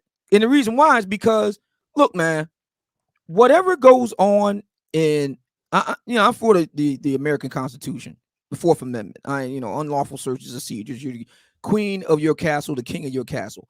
If a man and woman decide upon an agreement per the First Amendment voluntary association, freedom of association. If they decide upon a particular form of association, who am I to say that it's wrong? As long as it's lawful, that is to say, first and foremost, that the parties involved are of legal age of consent. They are of sound mind and body. Nobody was coerced or made to do anything. Nobody was drugged or drunk. They decided to enter into a agreement, a cohabitating agreement. That's their business. However they choose to run it is their business, man. Seems to me, I see no evidence of the lady in question in the video being in any way coerced, forced, drugged, trafficked, drunk, threatened. I see cajoled. I see no evidence of that. I see all evidence of her, of her own free will, of sound mind and body, entering into that arrangement. So what's the problem? None. I didn't see none. Now, there is a distinction to be made, but go ahead. No, the only legitimate thing that somebody could bring forth is that she's doing that. She's making that free decision to follow the lead of her man in that way, but she's doing it without any legal backing. So she is showing a lot of trust. There's no marriage. So she's not exactly protecting herself in that situation. So that is the only legitimate thing you could bring up. But at the end of the day, she is making a free decision. She didn't look coerced. She didn't look abused. She looked like she just believes in this man, and she's going to follow him, and they're going to put their money together in the same account, and she's going to let him manage it, and she's going to believe in him, and that's what it is. That's what it is. I have no idea what type of contracts they have written up. We don't know. They could have contingency contracts. They may not be legally married, but they may have contingency contracts in the event that they break up. I have no idea. None of us knows that. All I know is what was presented. I see no evidence of her being coerced or forced to do what she does. That's a private matter. See, the problem that a lot of black people have, and this includes Derek Jackson, we get too much into people's personal lives. We need to stay out of it. We get too much into people's personal business. Now, to be fair, and this is the problem I have with both videos. We black folk tend to overshare too, TMI all the time. Exactly. That's the other end. They made their private public, so I can't knock people giving their social commentary on it. Right. But so does the social commentary make sense or not make sense? That's where I'm at with it. But yes, it's their private life, and no, we shouldn't be digging into people's private life. But when you make the private public, then hey, we're gonna people and what that speaks to for a lot of black people is we have poor boundaries. We don't understand or don't respect boundaries. Everything isn't for public consumption, and everything that you do is not a matter of public discourse in a private space. So we need to work on that. Now, that being said, homeboy was sucking toes for the gram. Like I have no problem. That's his business. My whole, but not for the gram though. You don't suck toes for the gram. I could care less. Okay. My thing is this. Going with the first video, and then we can go to the other one. My thing is this, and Derek's take on it. My thing is this: the distinction I would make is, see, my thinking is this. I'm a 100% man, but not for the reason a lot of people think. See, let's just get right to this. A lot of brothers think that, especially a brother like me, well, you have to be a 100% man because that's the only way you can get a woman. No, that's not true. That's not true. I know a lot of brothers need to believe that, but it's not true. The reason why I'm a 100% man is because I like to be in control. That's why. There's I think even Kevin talked about this in the video. I think it might have been either last year or in 2020, but it was one of those years where he even did a live on this about how black women see high value men or men that are striving to be high value men as controlling and arrogant. Yeah, I fully embrace it. You know me, I lean right in. Yeah, I am. I am. I know what I want. I want what I want. I know exactly how I want it, and I'm willing to pay top dollar to get it. I know exactly what I want. I know exactly what I want you to wear. I know exactly how I want you to show up. I know exactly what I want in my home. I know exactly what I want to eat. I know, and I want to know when I want to eat it and how I want to eat it. I know exactly how I want things. So the best way to make sure that happens the way I want it, when I want it, how I want it, is for me to pay for it myself. So that's the reason why I do it. Yeah. Yeah, I think some guys missed the mark on that. I mean, but you definitely you definitely hit it right on the head. Like if a dude is paying 100% of the bills, that's the reason to do it. That's the reason to want to do it. It's not about just it shouldn't be about, catering or pandering to her. It's about, no, I'm 100% in control of everything. I'm calling 100% of the shots. I'm paying everything. Everything that come in is on me. Everything that go out is on me, and you're going to comply to whatever the hell I want, or you can Well, I mean, what can happen? keep it moving. It's no problem. There's no problem. Alicia, meet Trina. Meet Katrina. Katrina? Who's Katrina? Oh, she's your replacement. Katrina has no problem wearing 4-inch heels. So we'll bring in Katrina now. Katrina will now wear black patent 4-inch heels because that's what Lord Obsidian would prefer. Alicia does not prefer wearing, black patent 4-inch heels. She prefers wearing ballet type shoes. That's not a problem. But I don't prefer. I don't use a different name. There's an Alicia in the chat room, and just pick a different name. Like Alicia, meet Katrina. She said, Katrina, who's Katrina? She's your replacement. She has no problem wearing black patent, high leather heels. No problem. She has no problem with it. See, I'm not going to go back, because that's the other thing. When you pay your whole way, see, this is what the 50-50 guys, they always have to do this. They got back and forth. Shout out to Uncle Dave. Back and forth. You got to have all this. Listen, when you pay 100% for everything, you got to do all that. There's no problem. Karen, meet Catherine. Who's Catherine? Oh, Catherine is your replacement. Fawcett Media in the building. He says, plot twist. He's investing everything they've got in Shiba. yeah. Be careful. Be careful with that one, fellas. Be careful with that one. Even though if I would have put money on there, I'll just be real brief. But if I would have put money on there, when Solo came here, sent me a $10 super chat, was like, hey, Bernard, check out Shiba. And I was like, man, I don't know. And then, less than 36 hours later, it went on up. I should have did something, but hey, is what it is. Is what it is. I'm leaving them meme coins and meme stocks and meme this and meme that alone. But so at least for a little while. But anyway, when it comes to that part of it, that's where I'm at with it. I'm 100% man, because that just suits my natural personality. I like to be in control. I'm a very dominant man. I like to be in control, and there's a price that comes with that. See, a lot of black men are dominant and like to be in control like me, but the problem is they're not willing to pay the price. I am. I have no problem with that. And I've never had a problem with any woman. I ask her to wear this. I'm willing to pay for it. She'll do it. I have yet to have a woman that I'm willing to pay for to do it. She say, no, I ain't doing that. That's yet to happen. That has not yet happened. I say, I like this on you. They're like, no, I ain't wearing that. No, I haven't had that happen yet. So, to the first video, I mean, you gave your general thoughts and ideas on, the situation, just based off what the people said in the video. I don't know their names. I don't know who the hell they are, but the people that was in the video, you gave your thoughts and perspective on what they said. Now, what is your thoughts on what Derek Jackson said in response to their video? I think it was ridiculous for the reasons why I just noted earlier. First of all, there is no violation of freedom of association here. There's no evidence that the parties involved are not of legal age of consent. There's no evidence that there was any form of coercion or foul play. So what is there to say? I think what he said was ridiculous in light of those reasons.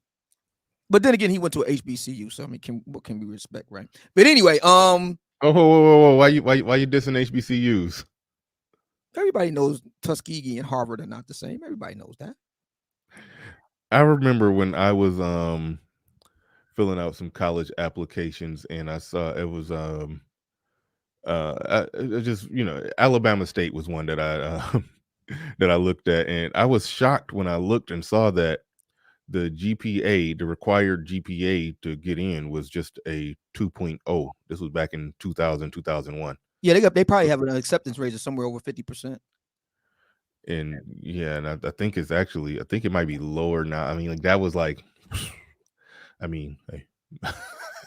So I don't know. I've recently heard somebody debating that about HBCUs. I don't want to get into it. That's a whole nother show. That's a whole nother show. But anyway. All right. Perfect Blackness in the building with a $10 super chat says, let me make that bigger so I can see it. Let me make that bigger so I can see it. He said, this is a point I cannot get across to many men. I pay 100% of everything, pay my wife an allowance, and my lovely South African wife is happy. Hashtag full control. I'm with you.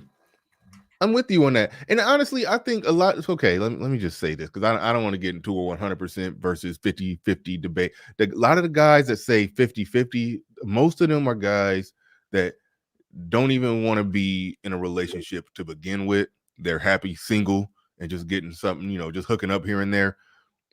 But they're saying, but in the event that I move a woman in here, oh, she's gonna pay her way. But I don't even think a lot of them genuinely even want to be in relationships. So it's really just people who are basically in separate lanes, in separate conversations, just merging into each other's lane unnecessarily.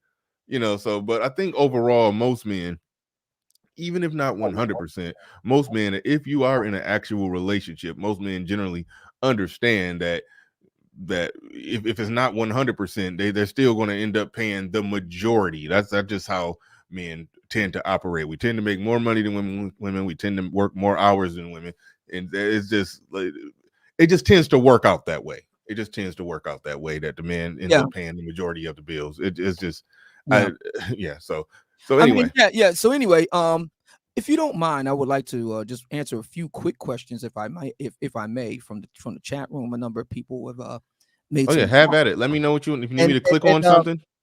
People says, well, how does two people who didn't go to college criticize HBCUs? That's very simple. I can't speak for the other person, but for me, I can criticize any institution that gets my tax money, and HBCUs get quite a bit of it, so I can criticize it. Yes, I can. Someone else asks. Well, to me, before you go to that one, my criticism, it wasn't even necessarily a criticism. It was just an acknowledgement. I wanted to hear observation. That's probably the right word. I made an observation. I don't know if it's an inferior education. I recently heard somebody having a panel full of all black people having a debate about it, and I think most of these people were college educated. And I just thought back that back when I was and I do have some college under my belt, but back when I was Lapeef forum? Lapeef, yeah. The argument was whether or not a HBCU was on par with Harvard, and they decided ultimately, through much gnashing of teeth and stamping of feet, that no, there is no comparison to Harvard. No, I didn't see. I was half listening. If it was Harvard, if Harvard was on the table, then it's of course hell no. But it's I mean there John Hopkins is on the table, hell no. If Brown is on the table, hell no. If Duke is on the table, hell no. If University of Michigan's on the table, hell no. If Northwestern is on the table, hell no. Columbia, hell no. Dartmouth, hell no. MIT, hell no. Stanford, hell no. But there's non-HBCUs that can't hold a candle to Harvard. So I mean, it's not even that big of a deal. One of them would be Michigan State University. Can't hold a candle. Exactly. I was trying to think of one. I couldn't reel off a college fast enough. But yeah, Michigan State can't hold a candle to Harvard and a lot of those other ones that you named. So it can't hold a candle to the Ohio State University either. Yeah, it should not have been that big of a deal. I was just can't hold a candle to the University of Michigan. That's for sure. I was just making an observation about HBCUs that the requirements to get in are lower. And honestly, I don't have that much of a problem with that. College is generally a good thing, even though there's a lot to criticize there, but college is generally a good thing. And if a lot of people, let's just go ahead and say it, a lot of black people from the hood went to public school education, didn't get good grades, scored kind of not that good on the SAT or ACT, if they can get in and crawl their way to a degree from an HBCU, and they can go out into the world with a bachelor's degree in something and be more employable. That's generally a good thing. So I ain't even tripping. I ain't even tripping on the lower admission rates. It's just the analysis what I'm bringing here. By the way, Derrick Jackson's alma mater, Tuskegee, ranks number 4 among the top 10 HBCUs in the country per U.S. News and World Report for 2022. And I forget where it ranks overall in the nation, but I suspect it won't be that high. I'd be shocked if it cracks the 100. I doubt if it does. But I don't want to lose the other comment you were fishing for. Yeah. My point in saying that, and then I'll get to this comment really quickly. My point was the reasoning is flawed. Like I said, in line with the American Constitution and our American way of life, if two people of sound body and mind, of legal age to consent, have agreed to a voluntary association whereby the woman in the association has agreed to hand over her paycheck in a timely fashion to the man for him to be the financial steward and manage, who am I or anyone else to say anything about that? That is their arrangement. Period. Do you agree with this statement from Deacon Dave that big women should pay 100% of the bills? Oh, a big woman got to pay no matter what. Ashanti says Harvard and Tuskegee are not the same, but most successful blacks matriculated at HBCUs. Barack Hussein Obama is definitely black. He did not matriculate at HBCU, and he's the 44th president of the United States and leader of the free world. Harvard, Yale, Princeton are known for turning out regularly presidents. I'm sorry, what's the last time an HBCU turned out a president? All right. What was the other what was the other question? I'll see you down there, Pablo. I'm coming to you in a second. But what was the other thing that you was trying to catch out of the chat? It was a statement. That was really it. That was the only two I saw. Oh, okay. Cool. You said one person said that's one person. You see that high school logic. That's one person versus none. I see the HBCU logic. Which is better, the one person that did or the institution that produced none?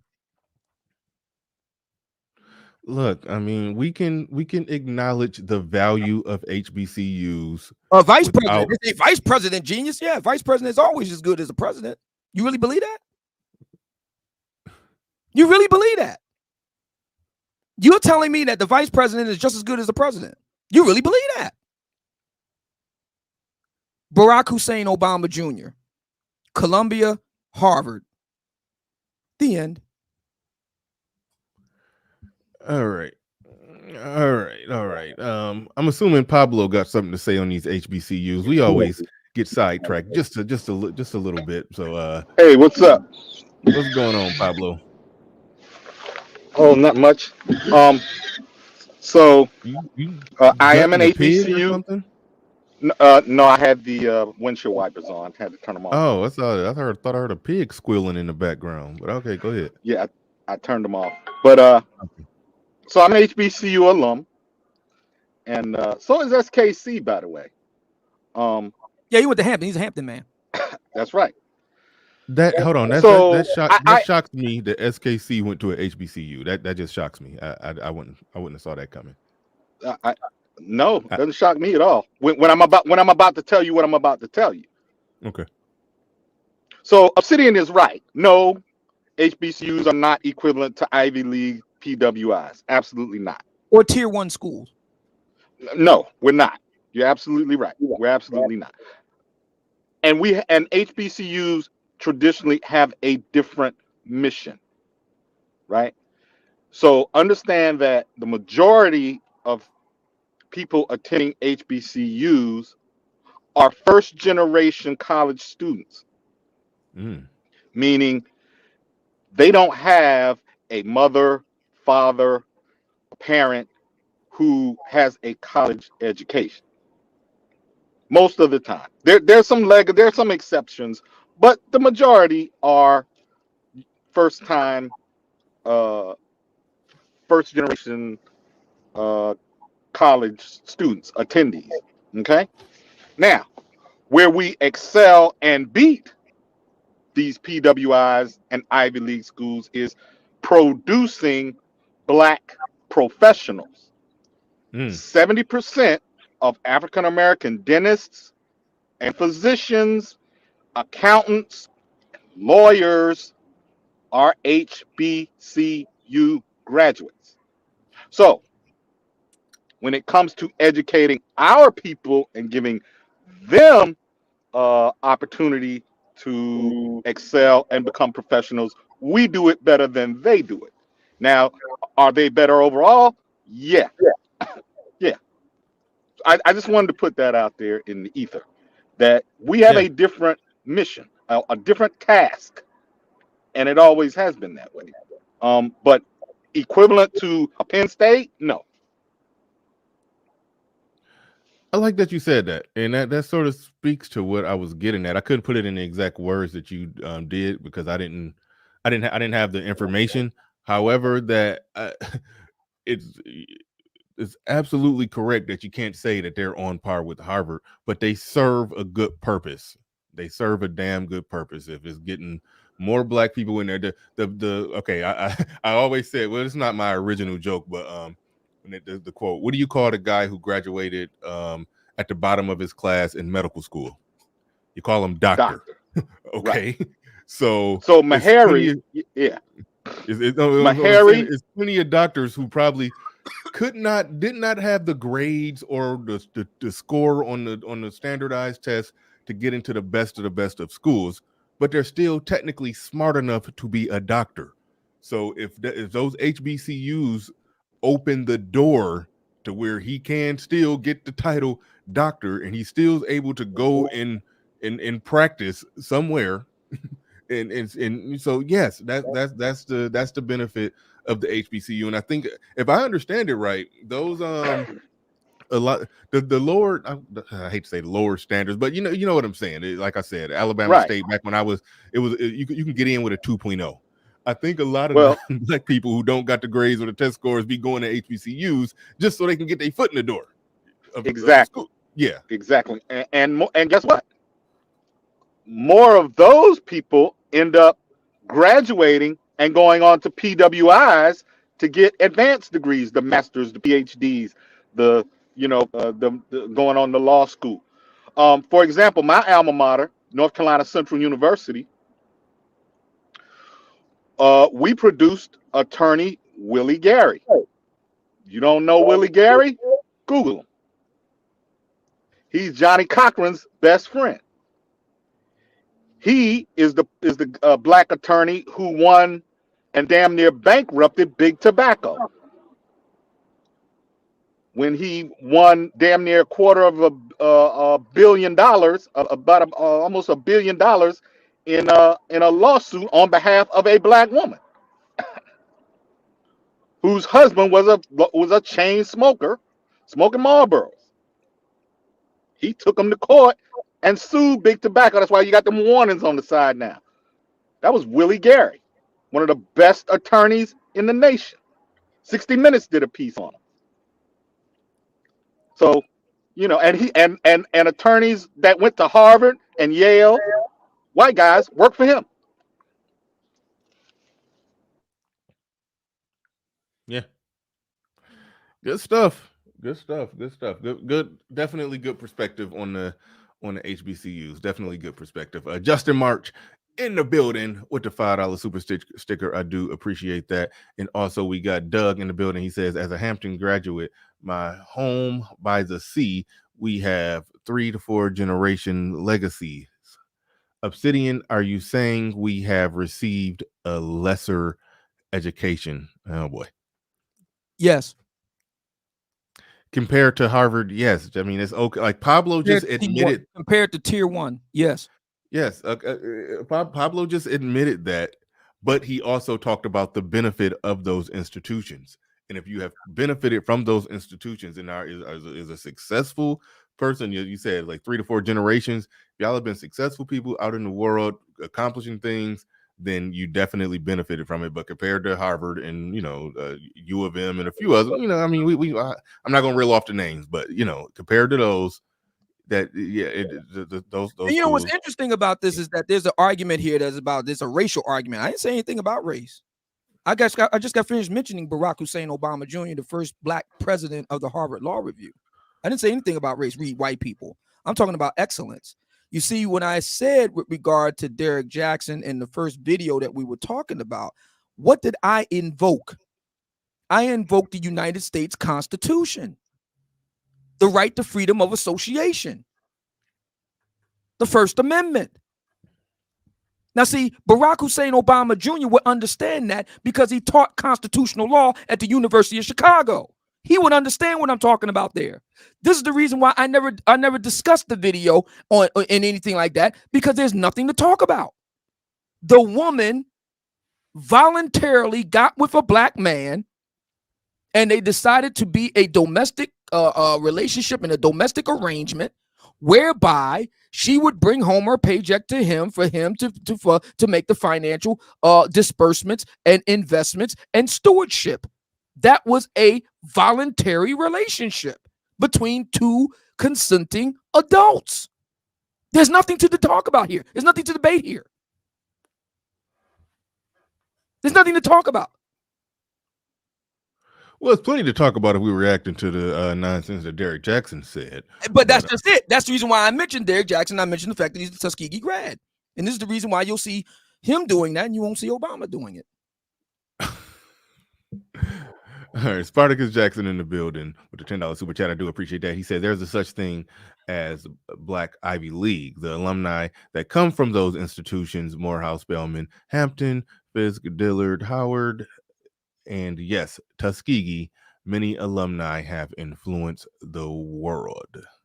I don't think anybody has denied that. All right. And that's the reason why I didn't have anything to say about that video.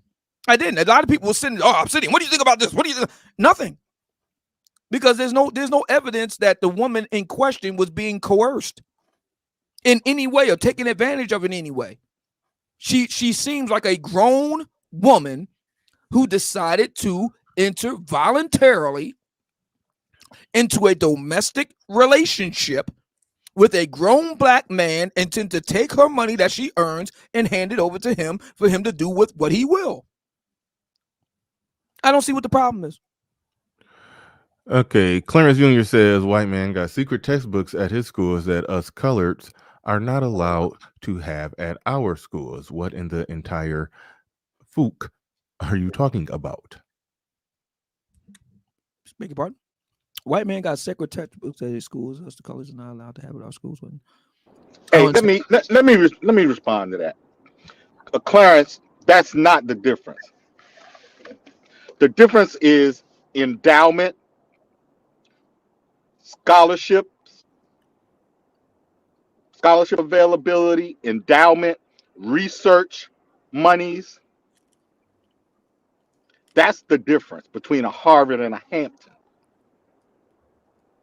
It's not the information, it's not the knowledge, it's the resources that are available. You understand the difference? Same thing to the brother that's the Hampton graduate. I'm from Hampton, Virginia. I know Dr. Harvey personally. The difference is not the education itself. The difference is the resources and facilities and name recognition available and the network. Hampton's got a great network, but it ain't Harvard's. It's not Yale's. It's nice, but it ain't that nice. Y'all being ridiculous. I'm an HBCU grad. I'm very proud. I'm very proud, but I understand the difference. Well, is every education exactly the same? Like I put it like this. I remember when I was going to community college, okay? I was taking a sociology class. Another guy that I worked with, he was also taking a sociology class. So I showed him my test and he showed me his test. We was going to I think we were going to the same school. But either way it go, he looked at my test and he saw that mine was infinitely, harder than his. They were similar, but it was so much. He said the amount of intricate details that y'all had to that we had to do or prepare for. It was a completely different thing. So I don't think it's fair to say, oh, it's the same books, it's the same this, it's the same that. I mean, like different class. Like I remember, and again, I take no joy in saying this. I remember when my sister went from school. She went to a predominantly black school, the school that I went to. Something happened where she went to another school her senior year, and she left. My sister was smart, got good grades, but she went over to majority white school, and she was like, look, I take no joy in saying this, but she was like, yeah, the work is harder. She had to actually study. She didn't have to study over there, but she had to study over there at the other one. So I mean, it could be the same books, but the things can be different. That's all I'm saying. It can be different. It can be harder. And so at Alabama State, when I was like, there was it required a 2.0 to get in and a 14 on the ACT. That means, but that means they're letting people in that don't meet certain benchmarks, whereas one school don't allow that. It's like you got to have like a 3.5 or at least a 3.6, and score somewhere in the mid to high 20s on the ACT in order to get in. You can't say that it's the same education, but Pablo landed the plane perfectly when he pointed out that that it's people who get in and they still do the damn thing and they still become successful. And like I said, if people who grew up and had that public school education and they, couldn't exactly get into this college or that college or this university or that university, but that HBCU, allow a lower GPA and they get in and they roll up their sleeves and they figure it out and they go and they graduate from that HBCU and they go and, accomplish something in the world and be successful, then that's great. That HBCU opened the door for them. It balanced the scale. It did what it was designed to do. So, but we can't say that it's equal to going to Harvard. Like that's just a nonsense argument. All right. Thank you for the super chat. Do appreciate that. Last one I'm going to read on is HBCU students don't have textbooks. They have. Shut up, JP. All right. Moving on from the HBCU topic. All right. Where was we at? We was talking about. All right. Moving on from that first video that I analyzed. It was the second one. The second one, now I like to point out the contrast in how he responded to one situation versus another situation. But that second video, Obsidian, what was your takeaway on that one?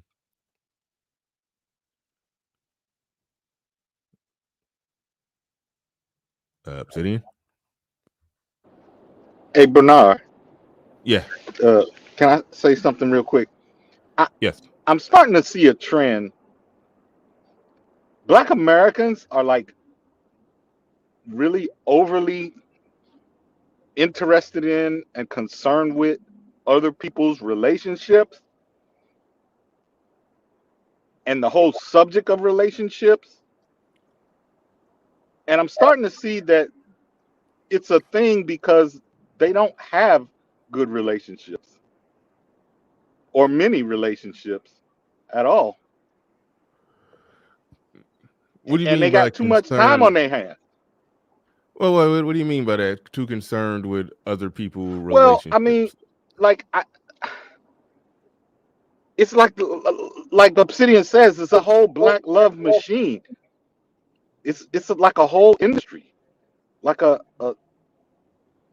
whole thing built like around it, and it seems a little weird. I don't know, Pablo. I mean, you got your channel, and when you're talking about passporting and this or that, I mean, you are talking about relationships, and you are criticizing the way relationships. And the only reason I'm doing is because to show them, hey, you don't have to stay in the domestic craziness. You're right, but once they get out of it, and then you look back, you're like, man, it's like Rome is burning over there.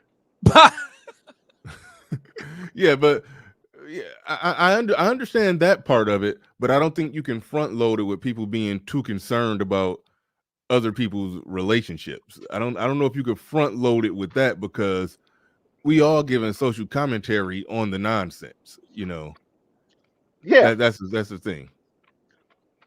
I agree on that part, but Yeah.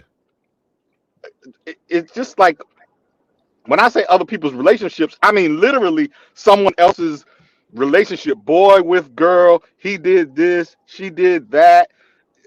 That part of it. I'm not just talking about it in the general sense, like we talk about it in the manosphere, but like literally pulling out a individual couple and analyzing their this and their that. And here's the thing about that. What are we analyzing? Because again, I went on the principle of constitutional law. There's nothing to analyze in the first case. And if we're going to move to the second one with the toe sucking guy on Instagram, there's nothing to analyze there either. That's that man's personal business. What he spend his money on and what he do with his dime and on his time is his business. What is there to talk about? Yeah, see, now that's where I disagree. Okay, I agree that it is his business, but I do think that that men on media platforms that do talk about relationships and just overall interactions between men and women, and particularly black men and black women, we should, if the manosphere exists for any reason, one of the reasons is for us to make it clear to men that no, you shouldn't be jumping off a cliff without a parachute like that, spending that much What are money. you talking about? Right. So let me give you an example. Let me give you an wait, example. real quick. I want to ask Obsidian this question. You don't think that a man is behaving stupidly spending $15,000 on a woman? I'm assuming that's how much that vacation costs, about $15,000. We pocket watching now? You don't. We Yep. tallying up the coins and the pennies now? Yes. You got the ad machine out there doing the Medea there. You know, they're adding that all up on the ad machine. $15,000 and $24.54. No, I just eyeballed it. Okay, so you don't think that men should say that a man is behaving stupidly if he's spending roughly $15,000 on a woman who hasn't even agreed to even be in a relationship with him? He's spending that much money on a woman that's not his woman. You don't think men should say? Proposition Joe said it best from The Wire. A man learns best when he get burned. Yeah, you don't think men? Okay. Do you think this goes back to the core of part of the reason why you wanted to start the Black Manosphere? Oh no, the reason why I wanted to start the Black Manosphere was to get back at these so and so's. Yeah, and to start or as you've said, not to pocket watch other men and watch what they doing with their crotch. No. It's to you said it was been a non-versation going on. That's right. You wanted. I didn't say anything about what men do with their time and their dime. That's their business. Obsidian, don't do this. Obsidian. Don't do this to me today, man. You know what I'm talking about. I'm telling you why I started. Obsidian. Okay, wait, hold on. Obsidian, just take a relax, breathe for a little bit. Mm-hmm. All right, let's breathe. All right. The non-versation that was going on, in that non-versation, things like that was okay. You kidding? Things in the non-versation before men started talking and giving their perspective, the media, daytime TV, movies. So you're telling me Obsidian, let me make my point. Let me talk on my show. The general perception from the music, from the movies, from the TV, from the media, that a man should go all out like that just to ask a girl to be his girl. How come I never got that? And nobody stepped up and said that, wait a minute, women are used ARC terms. Women are a bit duplicitous. You are potentially being a sucker. You jumping out there. You're going to be doing something. You're going to be doing something stupid, ridiculous. You're opening yourself up to get played by this woman who's made zero commitment to you. You're just opening yourself up. You're being a goddamn clown, doing all of that, jumping out there like that. I saw that video. Somewhere. Hold on. Wait. Somewhere in the conversation, when men started speaking up online, they start explaining to men that no, you don't jump out there like that. You let her come to you. She got to show and prove more before she get that kind of treatment. Whereas before in the non-versation, it was she gets that treatment outright by Theot. Just she's a woman, she deserves that treatment. The manospheres came in, stepped up, and said, no. A woman has to deserve that treatment. Well, I think men. Hold on, real quick. I'm gonna land the plane. I think men should step up and speak to men and say, hey, a woman must earn that type of treatment. Don't do all that for her. Don't do all that for a woman that's not your woman. That's never been my argument. Be saying that. That's never been my argument. That's mine. Yeah, right. I can say that if other people want to do that in the black manosphere, good on them. That's never been my argument. My position has always been that it's for each man to decide for himself what he wants his mating life to be. That's his choice and his decision to make. That's not for me to make. That's his business. If he wants to spend 15 grand to take a woman wherever they went and suck on her toe, that's his business. It's no, take her there, suck on her toes, and then say, "Will you be my girlfriend, please?" No, that men should say that that's stupid. It's his business, but we should say, yeah, it's your decision. But men should, if they put it out there publicly, men should publicly say you're making a stupid decision. All right, so the brothers that are out there that are so bent out of shape over this, so they not bent out of shape. Whoa, hold on, wait, time out. I want to make sure if I may, I'll help you out. I want to make sure we're speaking properly. We're not bent out of shape about this. We're responding to the previous standing narrative with a different narrative of how men should operate. That's all. Okay, but where does that end, Bernard? Where does that end? See, we're having a thing right now with the passport bros and the black male travel groups. Let me tell you what's going on. They have gotten so bad, they starting to tell dudes how much money they should be spending on a Thai girl who's pay for play. They now they pocket watching them. Oh, you paying too much. Oh, you driving up the price. Dude, you grown. You done flew 2,000 miles from home. What difference do it make what some other dude is paying? I get that part. You see the madness in this? I see the madness in what you're talking about right there. But put it like this. Okay, if me and you, what's it to you what Consuela charged me for a BJ? Pablo, okay, if I'm new to traveling, I don't know the going rate for some poon over there. So I go over there to Thailand and I drop $1,000 for some poon. As my friend, I would expect you to elbow me and like, bro, you probably could have got that for about $150. Like that. We're really price comparing BJs now. That's where we're at. I would think. Yeah, that's where we at.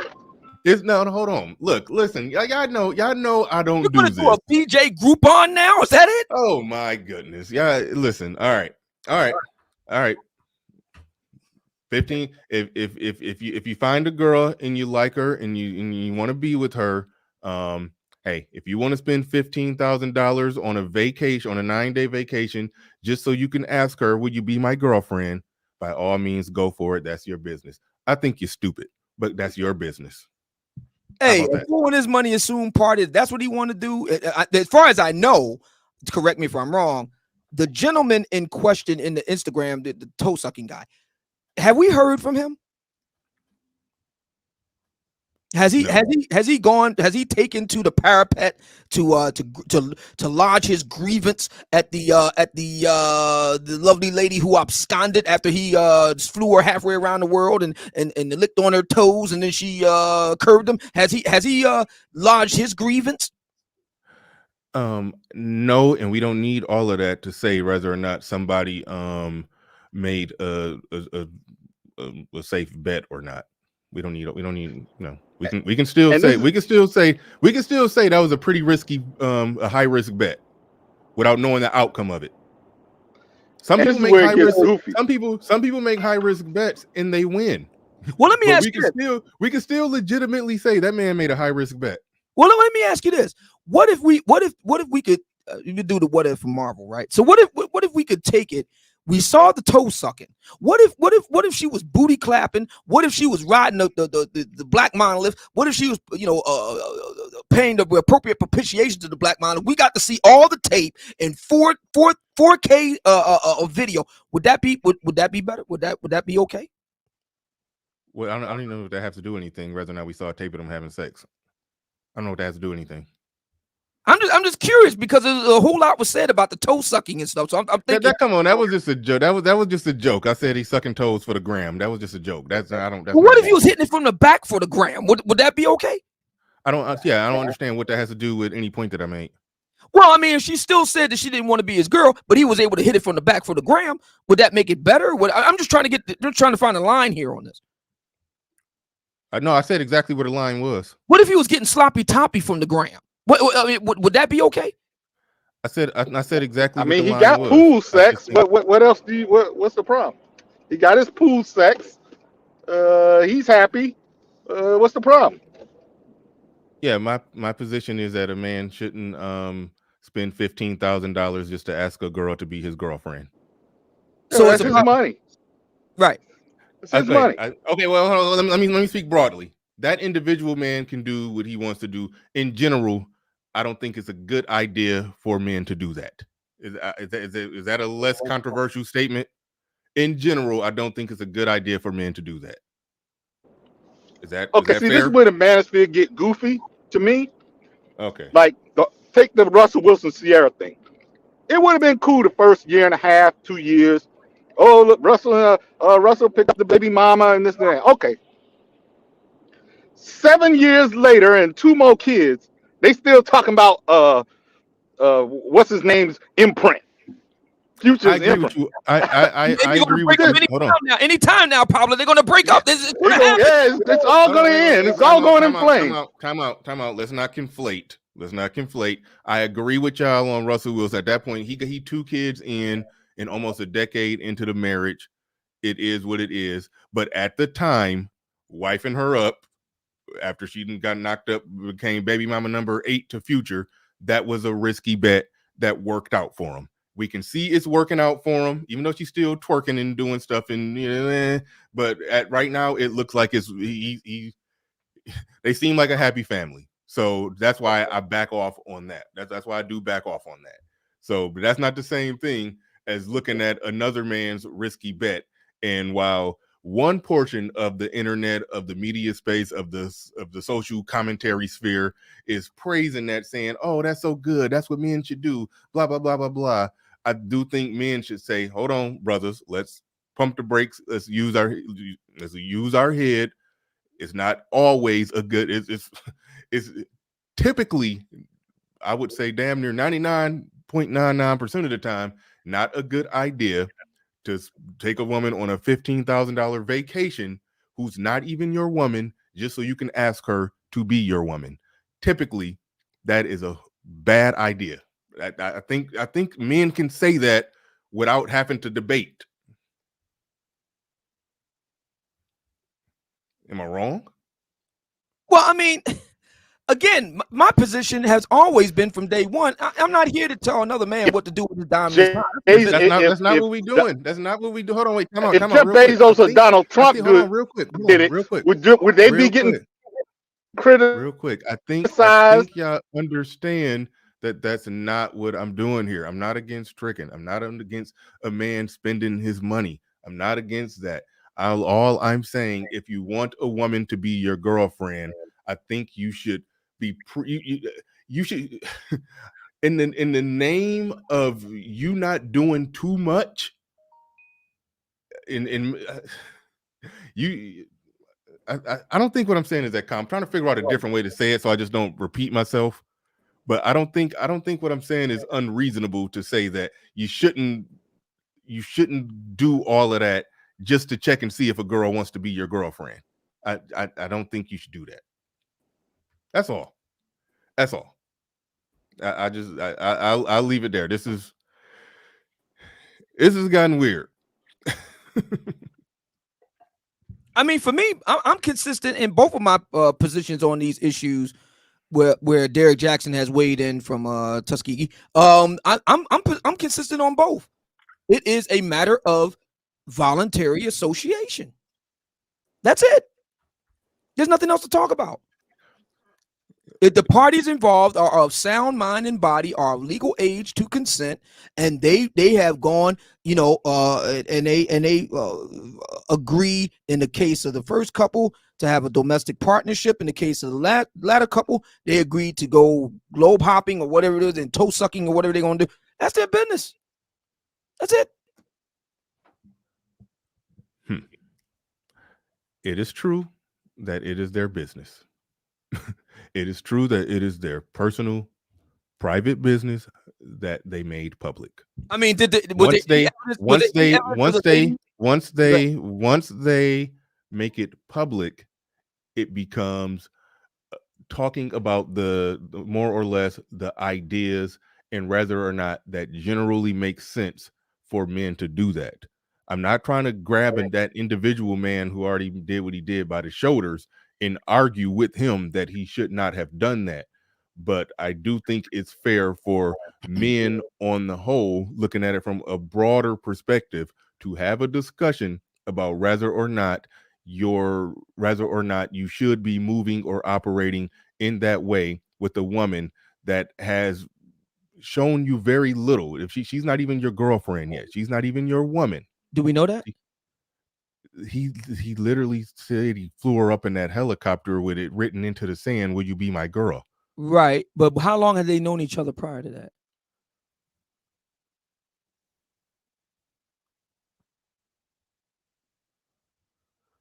What? Right. How long had they known each other prior to the trip in question? We don't know. We just know it wasn't his woman. Yeah, see, that's another reason why I didn't want to talk about it, because I didn't have enough information.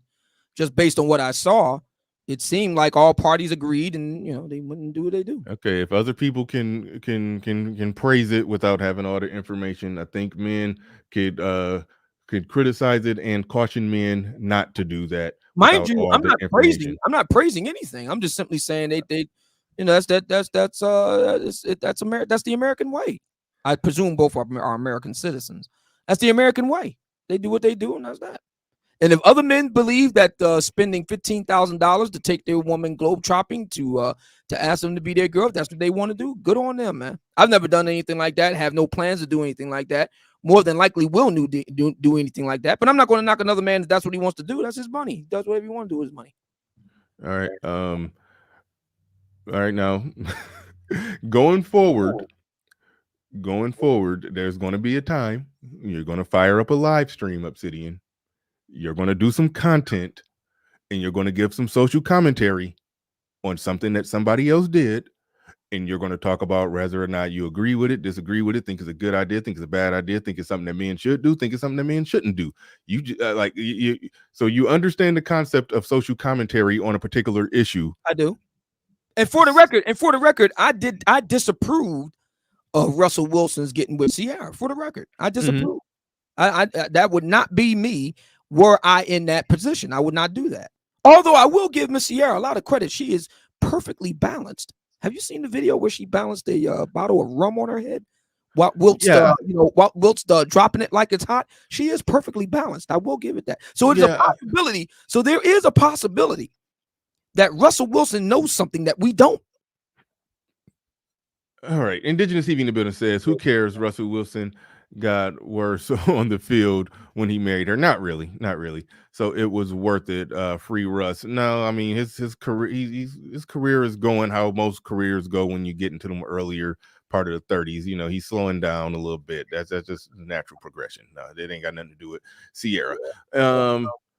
Gary Grant. Welcome to the show.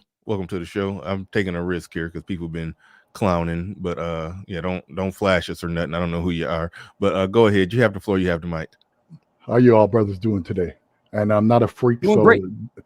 And I don't have a camera. That's why you can't see me.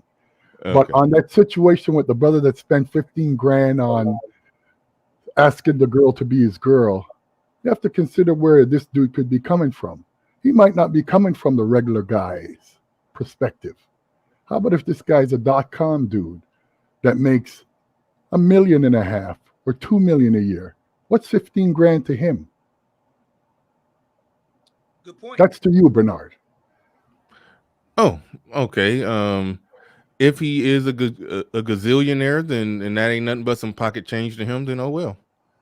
I guess. And he's probably more than likely, A dude that can afford to fly a girl in a helicopter and ride on the beach is not a regular guy. I don't know how many dudes you know like that in your life. I know a couple of dudes like that. The way I operate as a man, if I do all that for a woman, you better believe she has damn well earned it. I'm not doing all of that just to check and see if she want to be my girl. That's just at the end of right there. Listen, y'all got it. Y'all got it. If I do all that for a woman, she has earned it. I've earned when I just pictures of me on my Instagram with me and my girl. We went to Miami. All right. We went to Miami on a vacation for 5 days. Had a wonderful time. You better believe she earned it. All right. Work was put in. She earned that. I didn't take her on that vacation. I didn't take her on that vacation just to see if she likes me. Get the mushers out. Mush. Yeah, but y'all got it. Man. Hear me, brother. Like I told you, you're coming from a different kind of pocket.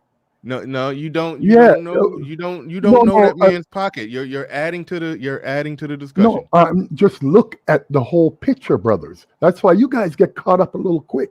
First of all, how many dudes you know can rent a helicopter in your personal life? I don't think you can rent a helicopter in DR and Medellin, Colombia for about $300 an hour. Okay, was he in DR? Hold on, brother. Was he in DR or Medellin? I don't know. It don't matter. Either way it go, we're talking. It's less than $1,000 to rent something for an hour. Like that's a fairly common thing. Like, I mean, we don't know. We don't know if he's a gazillionaire, or we don't know if he got $25,000 of life savings, but he really, really likes this girl, so he spent $15,000 of it just to see if she really, really likes him. I will say this. We don't know that. I will say this in favor of Mr. Toesucker. Girlfriend was I couldn't make an assessment of the face. I didn't get a really good look, but the body was nice.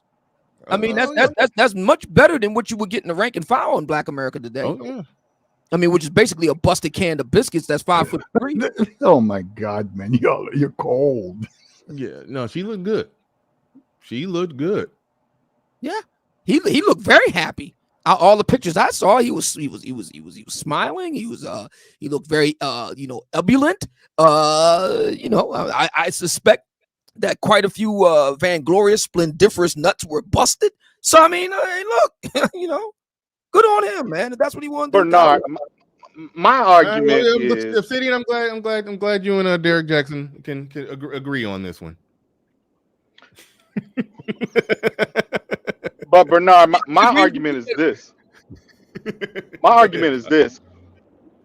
I don't see many white guys making videos about some investment banker that buys a yacht for his girlfriend. No, like they're not doing that. No. That's a different. You're adding something different. I think the whole damn white manosphere. If they looked at this video and just make the people in the video white, they would they would have a similar commentary as me. Really? My thing, Pablo, is that and this is interesting. So we really have brothers that on the passport end of things. Now this is interesting. We actually have brothers on the passport end of things, kind of doing like a Ralph Nader. They kind of like Ralph Nader passport bros. They check to see if you're paying too much for the. Oh yeah. The policing is heavy in the passport bros group. They checking who you took or who you flew out and all that. Oh yeah, it's a big deal. Can I ask you brothers a question? Yeah. Because I'm a little old. When did brothers start watching what other brothers did? That's with a damn good question. That's a damn good question. I have no idea where that came from. That's a good question. Yeah, I don't know why people just watch. I don't know. You shouldn't be just watching what some other brother is doing. No, you shouldn't. I agree with that one. But if some public information is out there and it kind of go viral and you a social commentator, nothing wrong with giving social commentary on it and talking about whether or not you think is a good idea, makes sense, don't make sense, and whether or not men in general should or should not be doing that. And I will stand on that square that typically a man should not be spending that kind of money or just to see if a girl likes him or not. If you're spending that much money, if you're spending that much money on a woman, I mean, I don't know how much his vacation costs. I just came up with like $15,000. When me and my woman went to Miami, it did cost a pretty penny. I ain't gonna say exactly how much it cost, but I did spend some money on a proven woman that proved that she was it over or under $15,000? It was under $15,000. So all right. it was how about $15,000. this? Would we agree that would be too much money to spend if it was $1,500? Just to ask, just to find out. Hold on, just to ask a girl. Same scenario, same thing, but it's $1,500. That type of vacation for $1,500 would be a hell of a deal. But if would it be the same thing though? Would it be the same principles, fellas? You should not be taking that woman out for $1,500 to ask her, is a girlfriend? I don't give a damn how much toes you suck on. The mere fact that y'all keep changing and redefining, you shouldn't be taking a woman out for this much. No. It wasn't his woman. That was the only thing. You shouldn't be taking out a strange woman for $1,500. Damn it. No, okay. If you ask my opinion, I think that's stupid. All right. All right. How about this? What about $1,000? Hold on, real quick. Wait a second. Hold on. Wait for it. Don't nobody say anything. Everyone quiet. Hold on.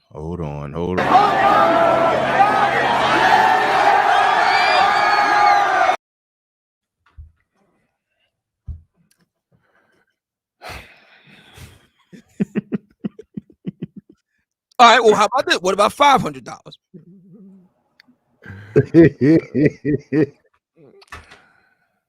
Jonathan Barronville in the building. He says, Bernard, please be fair and pull up the booty photos again so we're reminded why our brother simped.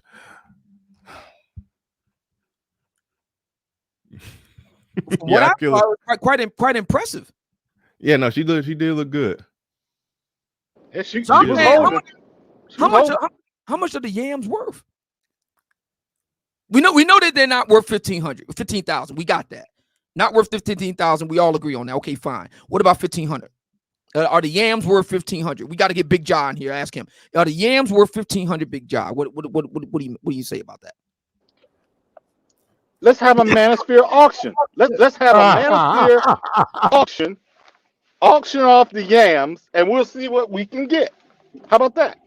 I remember when my brother turned like 15 or 16. Like my mom, she didn't talk to me like this, but she talked to my brother like this. I was shocked. Me and my brother was over 30, and my mom was giving him some advice when it came to women. My mom had never talked to me about this, but I didn't grow up as fast as my brother somehow. We just 1 year apart, but it seemed like he just grew up so much faster. He was a ladies' man. He lost his virginity at a young age, and he was just that dude out there on the women. So she had like real, grown conversations with him earlier. And I remember my brother said, I remember my brother told me this sometime after we was 30. He said, talking about some of the advice my mom gave him. I remember my mom told him, like around the time when he got, 16 or so, he had a car, he had his own little money from a little job somewhere that he was making, and and he's dealing with women, young ladies, and whatnot. And she said to him, don't get a woman's hair done. Don't pay to get a woman's hair done unless she's actually your woman. That was that was advice that my mom gave to my brother at 16. Because someone like my mom knew and understood that there's principles in doing things for a woman that's not your woman yet. She understood that, and she was telling my brother that at 16. That's all my general point is, men, brothers. There are things that you in most cases shouldn't do for a woman unless she's actually your woman. So when the video revealed that was not his woman yet, right? I came to the conclusion that he should not have been doing that for that a man. I'm not even going to talk about him.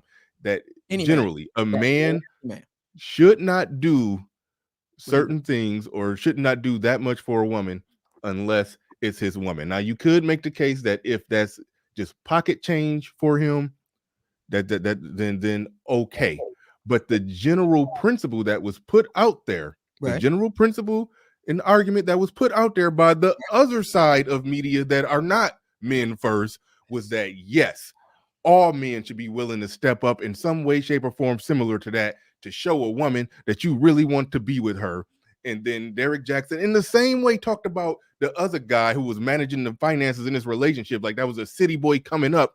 But we supposed to pretend like we don't understand that if brothers are doing that, they open themselves up for some city girl come up type shit. And if any place shouldn't be just whole hog on board with that, I don't see nothing wrong with that. It should be the damn manosphere. We should be able to be like, hold on, pump the brakes. Just like my mom told my brother at 16, don't pay to get a woman's hair done. That ain't your damn woman yet. If she ain't your woman, don't be paying to get her hair done. If that woman ain't his woman, we coming that up woman with is not his right woman. now. If that woman is not his woman, if a woman is not your woman, yeah, you shouldn't be dropping $15,000 on a vacation for her, so the money does matter. Just to see if she like you. Right. So what we're doing right now is we're coming up with a solution. Right now is the mastermind, the Black Manosphere Mastermind. We have come up with a solution. We all agree $15,000 is too much to pay to find out if a girl like you. So how about this? We are going to break out. Wait a minute, where's my thing right here? The yam calculator. We're going to bring out the calculator and determine how much are the yams before we get to be a girlfriend and boyfriend. How much for the yams? We're going to determine it right now. What's the criteria? We're going to start at 1,500 and we'll work backward till we get a proper adjustment of the yams. How much? What are we talking here? Now, this don't mean that it's a relationship. We just trying to hit the yams. What are we talking? The goalpost is on Jupiter. We're just talking about how much to pay for some sex to hit some yams. That's not what happened. Like, what are we doing? It happened. So how much should you invest? Let's change it. How much should you invest to get the yams to take home? Take it home. The go box. We know that. So we start at 1,500 and work backwards. So it was, okay. So is it 1,500? Is it 1,000? Is it 500? $40, $50? I mean, what are we doing here? I don't know. Whatever. If you're paying for poon, that's up to you, give or take, depending on how much you want to pay. Can I ask a question? If you're paying for poon, that's up to you, give or take, whatever you want to pay, whatever you think is fair, given that woman, given how much money you got, given how much you're willing to throw away. That's a personal decision, up to you, how much you're going to pay for in exchange for something, how much you're going to buy something for. Okay, is dinner and a movie paying for poon? No. And just for the record, I took my woman out on 3 dates before we went out on 3 dates. They weren't that expensive of dates, but it was like 3 dates. And I told her the 4th date is at my house or your house, and it was at my house. And I didn't get it then. I was trying, but she held off one more until the next time we saw each other at her house, and then I got it. That all added up to about 1,500. Hell no, I just said 3 dates. What are you talking about? 3 days, so 500. No, I don't think so. No, hell no. 300. I don't know. The dates weren't. Where were you dating? Chuck E. Cheese? You Yeah, McDonald's. You can go to Little Caesars, Captain Jack. A restaurant don't cost that much. Like, I don't know what y'all talking about. $250. I don't know. Okay, maybe $250. I don't know. $250 to hit the yams. Okay. No, it wasn't. No. Because I've hit yams without spending a penny. But you spent this time. You had to spend it this time. Y'all, come on, y'all know me. Y'all know I don't have a problem with men paying for dates. You know I don't have a problem with men paying for poon. That is not even the discussion. Okay, y'all know I'm with y'all on that. But there's a number. There is a price. There is a price of entry, Bernard. You do realize there is a cost of entry. What do you mean? There is a price of entry. You don't get on the ride for free. Okay, I don't see what this has to do with this conversation. And everything. It has everything to do with it. There are some women who I've had sex with without spending a dime. There are some women I had sex with after a first date. There are some women that I had sex with after after a few dates. I mean, it varies. It's ups and downs. It's what you negotiate. It's like not. Well, you negotiated $250 for some Grand Rapids jams. Grand Rapids. Well, she's from Grand Rapids. I mean, she's from the great state of Michigan, right? Yeah, she's from Michigan, but she's from Grand Rapids. She ain't from Grand Rapids. So is it with Saginaw yams? No, I mean we're not about to announce what city my girl live in on the Port internet. Huron yams.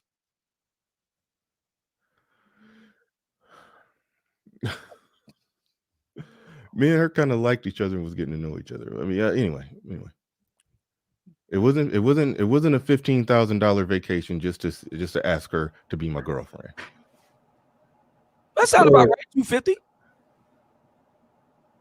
So if dude is a millionaire and he spent $15,000, man, if y'all have to add all of that to it, but y'all are playing around with the. Obviously, he got it though. He got it. He got the 15,000.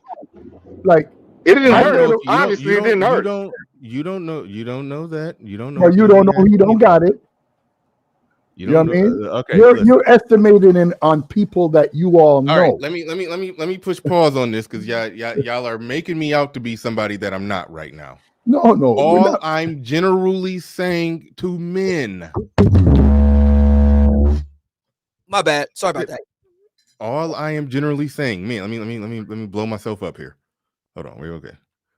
Men, all I am generally saying, if you're going to take a woman to something like that, a really nice vacation that costs money in the thousands, much like there's well, I didn't even post nearly as much pictures as I should have, but just like there's some pictures on my Instagram page of me and my woman in Miami. We have been together a while, a good while. She definitely earned that kind of treatment. All I'm saying, if you're doing that much for a woman, make sure she's your woman and make sure that she's earned it. That is not a controversial statement that we should be debating in the manosphere. That's all I'm saying. So if y'all can move the goalposts all over the damn place, fine. Okay. What I'm saying is not that controversial. If you're going to do that much for a woman, make sure she's your woman. Make sure that she's earned it. That's it. That's something we should all be able to hold hands, agree on, and walk in the same direction on. We shouldn't be debating this. The word we're hanging on is that much.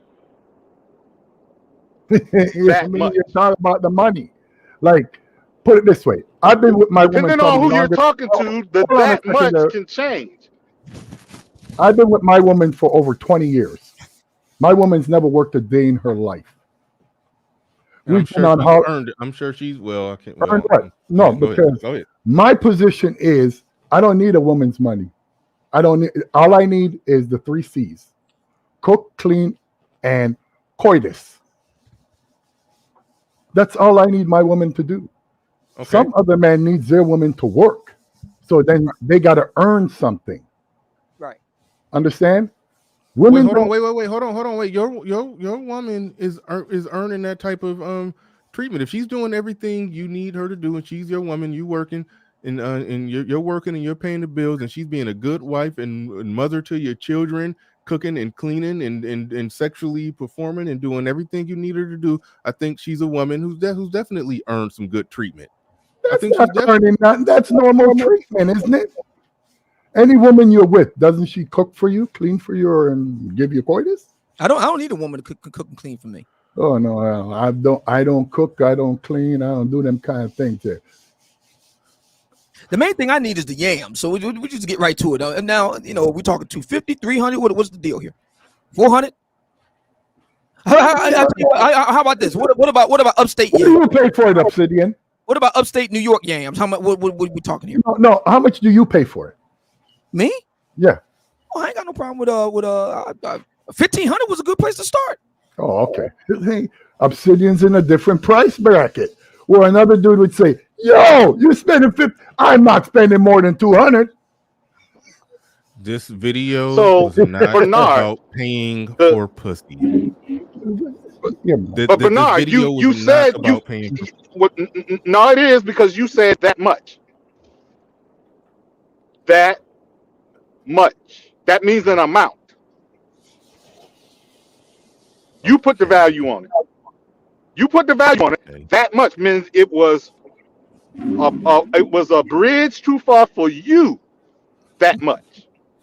What about Pennsylvania Dutch country yams? What are we talking there? Like at the farmers market yams. How much would that be? Pepperidge Farm yams. Bernard, would it be okay if I give my Colombian chica $150 every 2 weeks, for her availability when I touch down? And Oh, like is you that send him is that too much for your you? Is that all right? listen, I'm not one of those dudes. I don't know why you're categorically putting me with the dudes who police y'all what y'all do overseas. You know I support that. Like what are you doing, I'm Pablo? just messing with you, Bernard. I'm just messing with you. I'm just making you think. Yeah, yeah. Oh my goodness. That's not right, man. Don't mess with a dude when we talking about serious shit. This left the realm of serious a while ago. All right, let me get to some super chats, man. Let me get to some super chats. I did hear about a dude. He was on O'Shea, and he was saying it was a woman that he kind of. I forgot how much money he was sending monthly to this woman, and I think everybody generally agreed that, like, I mean, because I think he hadn't been over there in a year, but he's been steady making payments to this woman. That I don't even know if he had sex with her that first time that he was there, that he met her there, but he was sending her regular monthly payments. So he was making payments on yams he wasn't even hitting. Oh, I think well, that I was mean, well, if he that was if the he brother lived, who was sending money to a Russian chick and sent over $15,000 and never laid eyes on her before. yeah, well, That guy. That's a I don't, crazy person. I don't know, I don't know if that was the same dude, because this chick was from one of those places that you frequent, Pablo. I forgot exactly which spot though, but she was from one of those places. But everybody generally agreed that he was kind of he was playing the fool in that situation, because he only go there once a year. Barely even that. He hadn't been there in a year, but he's still making payments like it's his car insurance. And I think people was like, dude, like So he basically had yams on layaway. he was, I mean, I guess he was paying all her living expenses to lay up and have sex with somebody throughout the year, so he can come in and yams. So it was a yam promissory note. I don't know what it is. I don't know what it is. I'm just generally saying here in the manosphere, man, value yourself, value your money, and what you do for a woman, at least make sure she's at least your goddamn woman if you're doing a lot for her. I'm not talking about paying. I'm not talking about just the exchange cash for ass. I'm not talking about that. You get what you negotiate if you're just doing a cash for ass exchange. If you're doing the money on the nightstand exchange, that's your business. Get what you negotiate. Right. When you're talking about high level of investments in a woman, giving her girlfriend treatment, giving her wife treatment, like she needs to at least be your woman if you're going to be giving her wifey treatment. Like, come on, like that. I'm not. I agree with him 100%. Now, There. I agree with you in that the woman should be reciprocating the favor. So No. said dude Unless is it's picking your up. woman, you do not provide those kinds of services. I agree with Bernard there. You know what I mean? That's been my point from the start. But I didn't disagree with your point, bro. But when you put a price on something, you stray from your point because you say, is it worth that much? It's worth that much to who can afford it. $15,000 to me is different than $15,000 to you. I understand that there's a such thing, like if a dude is throwing some extravagant yacht party, those things can run thousands upon thousands of dollars just to have some bouncing bimbos come on there. It's 30 girls on the boat. You probably end up having sex with 3 of them, but the dude who threw the party probably paid $10,000 just to have just some, I don't know how much it costs to throw a really extravagant yacht party. But I mean, so I listen, I get it. Some people got money and they pay for certain lifestyle things. Everybody's reaction to it wasn't that. Like the reaction to it was like, yes, this is what a guy should be doing, this or something similar to this for a girl that's not even his girl, just to get a girl, just to try to get a yes or no. He should be doing all of that. No, I think that men could tell that man that no, you're doing the most, you're doing too much. I think generally we could say that, but I'm not going to talk about a rich man who's just throwing money and partying and tricking off and having a good time. Nobody's tripping on that. Like, don't put me in that category. Son is how around the building. Hold on, real quick. Son is how around the building. He says the payment is 0 for a woman who ain't my woman. Because I don't see why I should have to pay for something that other men before have got for free. Understood. So here's my question. Remember when Derek Jackson threw the yacht party for his side pieces? For the side piece, the Dominican side piece that he had? Yeah. Was that too much to invest on a chick that wasn't his woman? You know what? How much did he spend on that? I have to go back and look at the. That's a good question. I don't know how much he spent. The yacht is at least 5,000. So okay, yacht he got in Miami. 5,000 would that be a good price for those type of yams right there? Hold on, wait, 5,000 just to rent a yacht? Is that what you're saying? For 4 hours in Miami, the size of the one that he had, yes. For 3 to 4. About that. Yeah. Maybe about 10 grand, depending on what kind of services you want. Well, part of the service was an old girl. What's her name? Melissa Ortiz, I think her name was, or something like that. I can't remember her name, but we all know we remember who she was. That was part of the services right there, yam service. All right, that wasn't his TV. Girl. Okay, I mean, listen, his wife. No, I understand. I understand that there's such thing as rich men who spend lots of money just to have extravagant times with women. I get it. I'm not knocking that.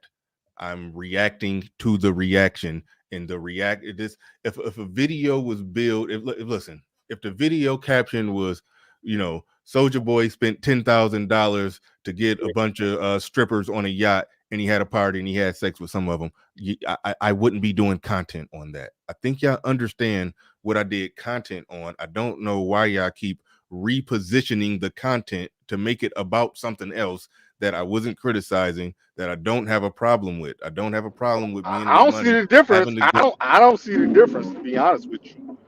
Whether it's Derek Jackson and his Dominican chick spending his $5 grand on the yacht, or the dude that spent 15 grand and took the girl out there and said, "Hey, will you be my girlfriend?" I don't see the difference. Ain't no difference to me. All right. Indigenous TV in the building says, always got the dome or the booty off rip, never had to take a woman on a date. Okay, whatever. It was always natural attraction and not a transaction. I mean, listen, in reality, most of the time for most people, it goes back and forth. Every now and then you might just get some on some, hey, we was just feeling each other and we went there and it happened. That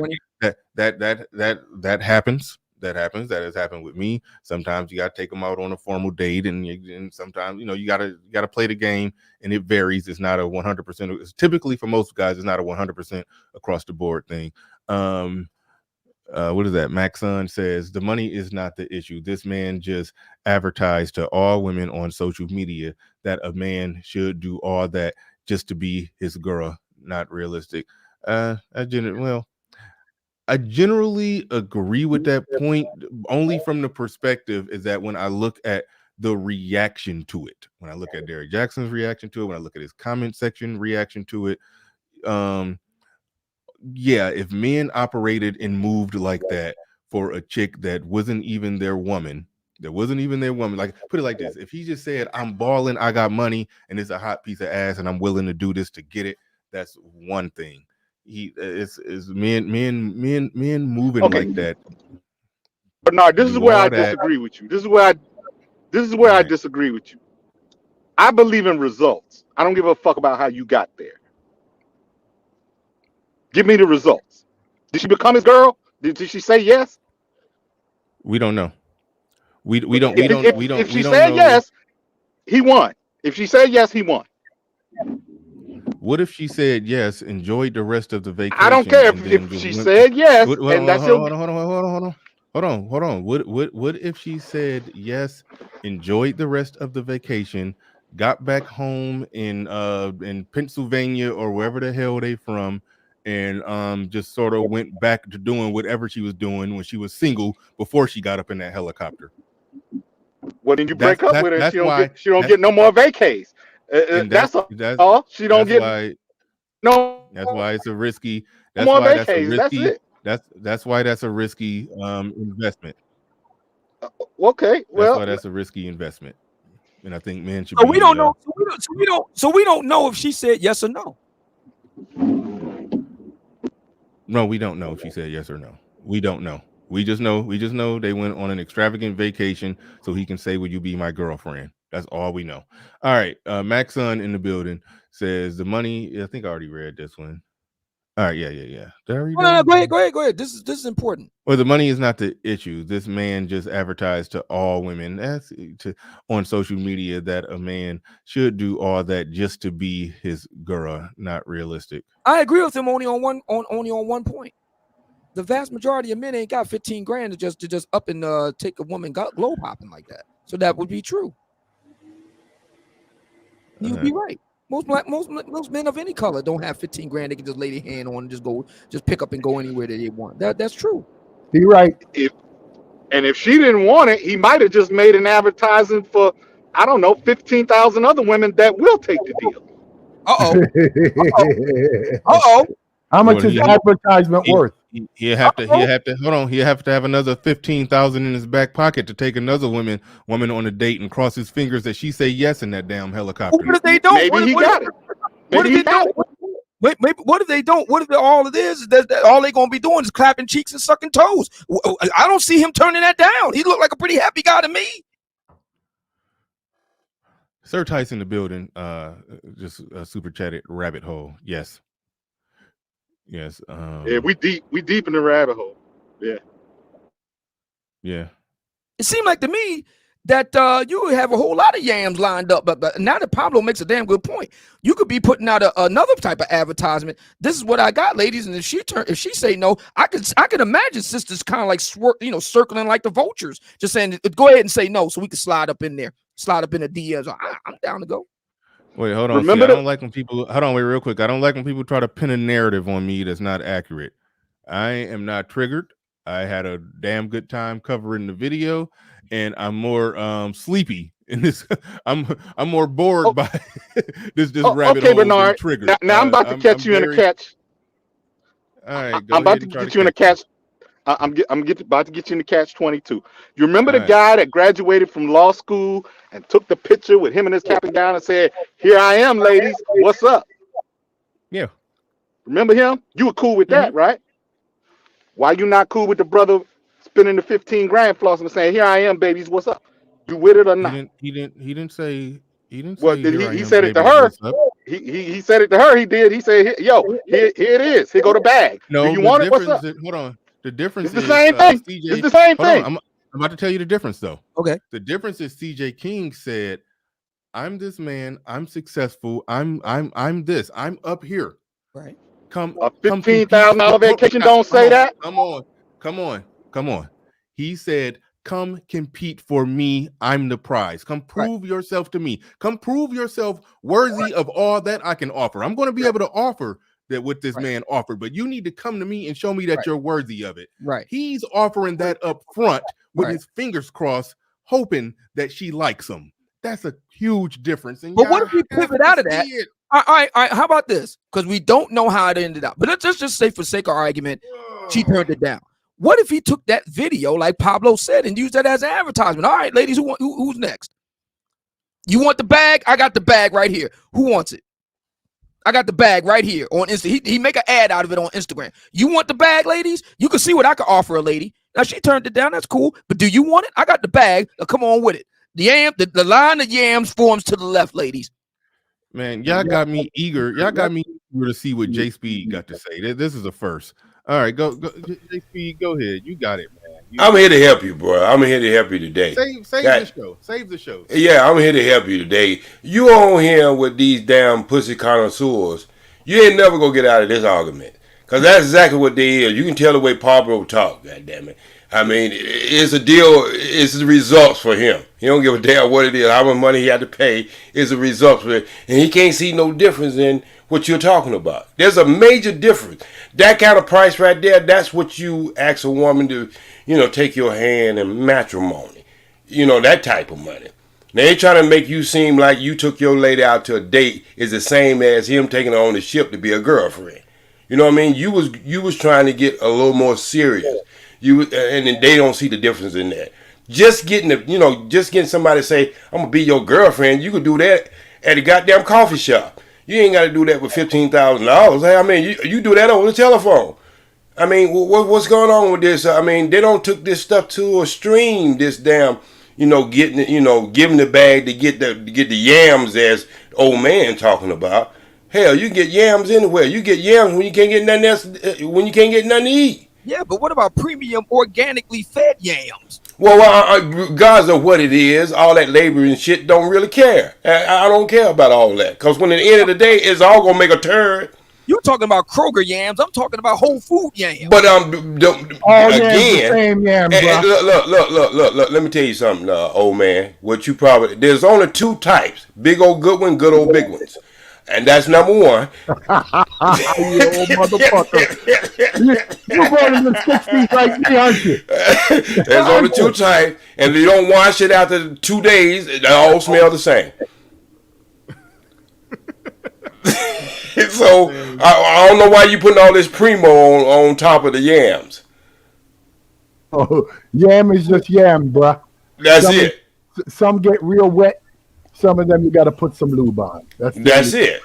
They try to make all this primo organic and all that. Come on, man. Stop with the food laboring. But I ain't heard that saying in so many years since the 70s. The big old good ones and the good old big ones. Yeah, you know, we come from that same school. Yeah, and Pablo, he gonna mess up the whole game. He gonna have all paying for it.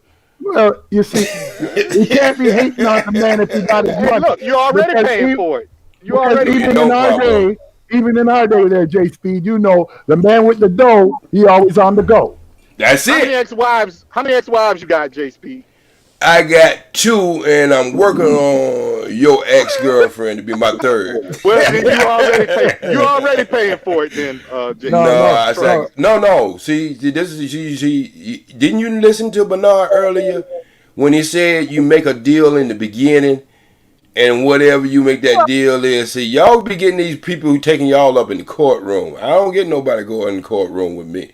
Well, it's a price to enter and a price to exit. Either way. Well, a price to leave. Well, not to make your deal straight up from the front.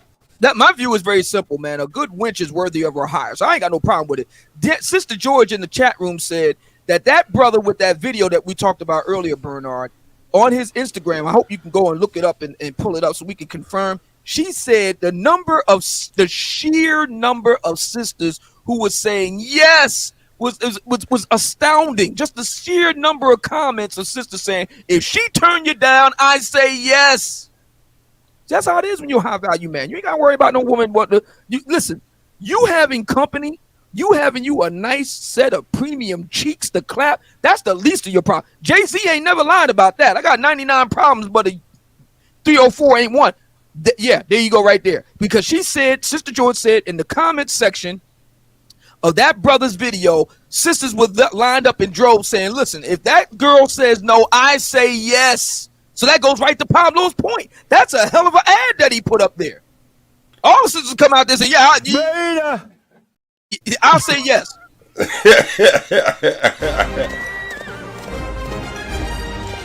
It was he who That's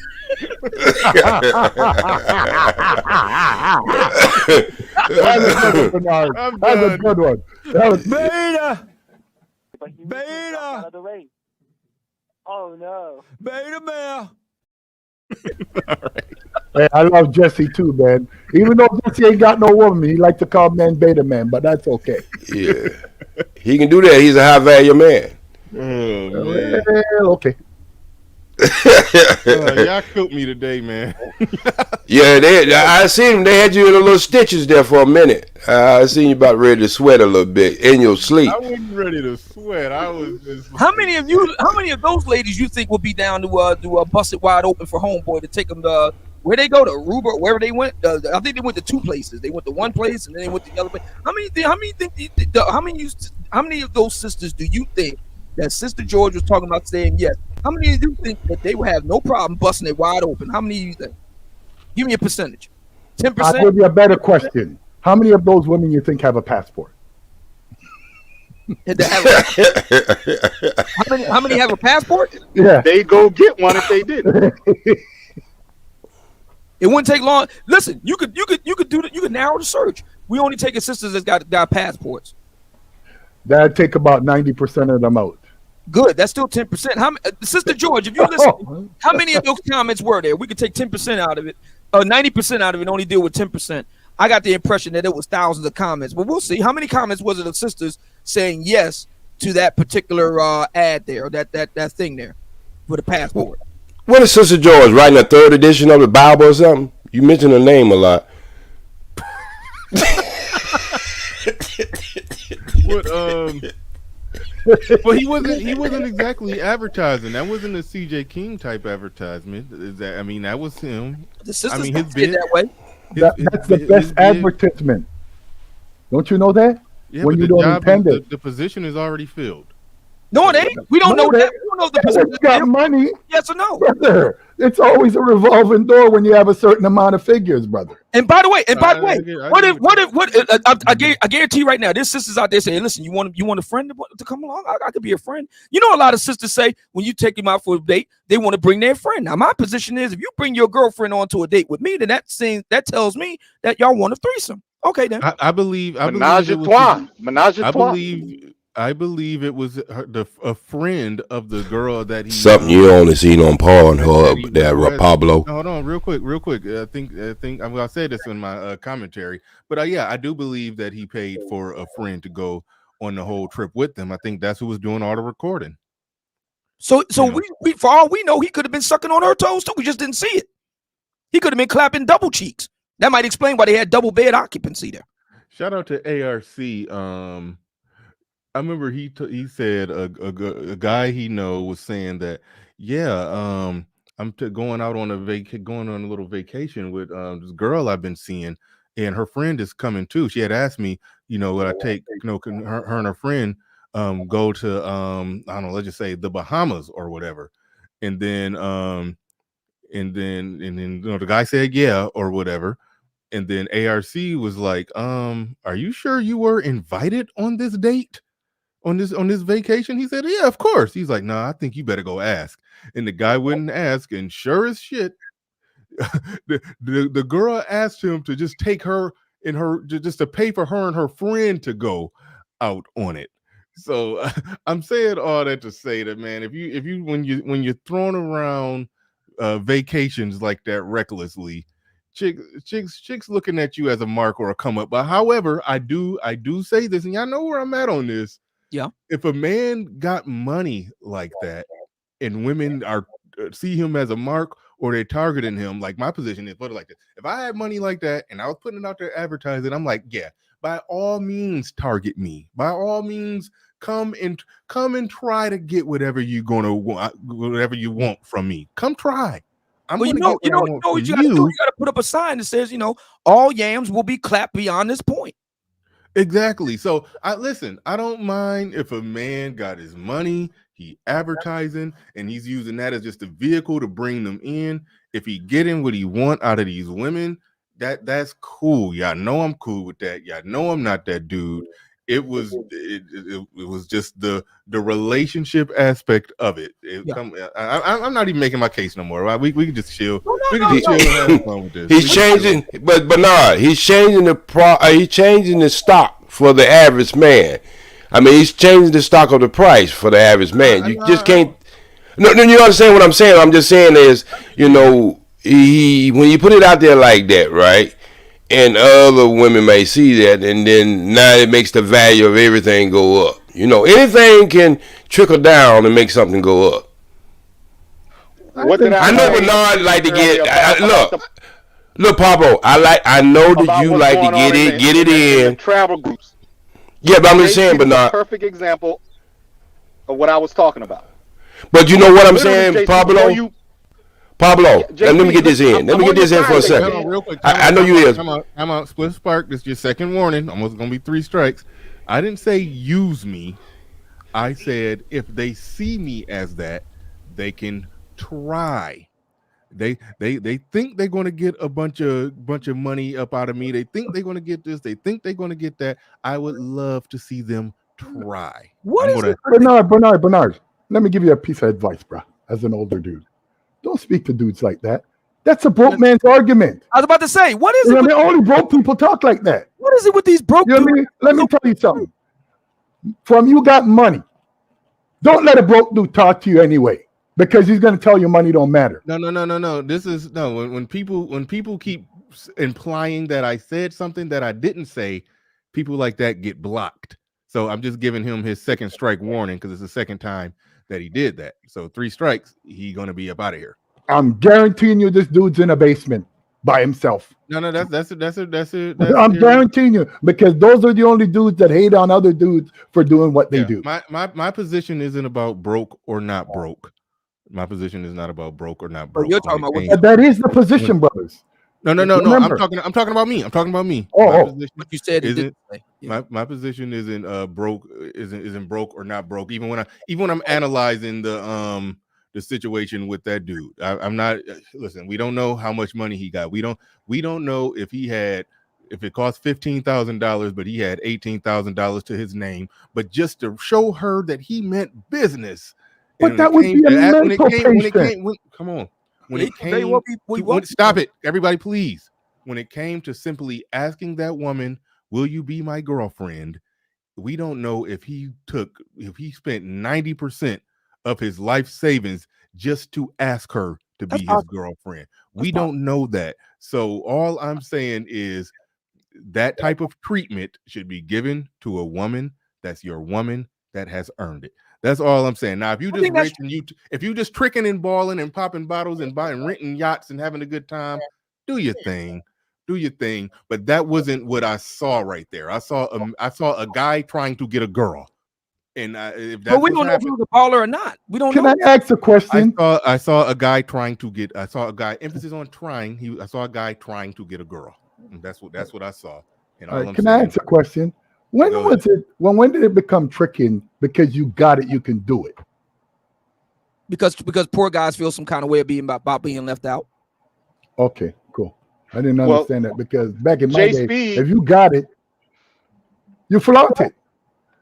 Well, before you get that in, Pablo, people, Bryce, and whatever you go by today.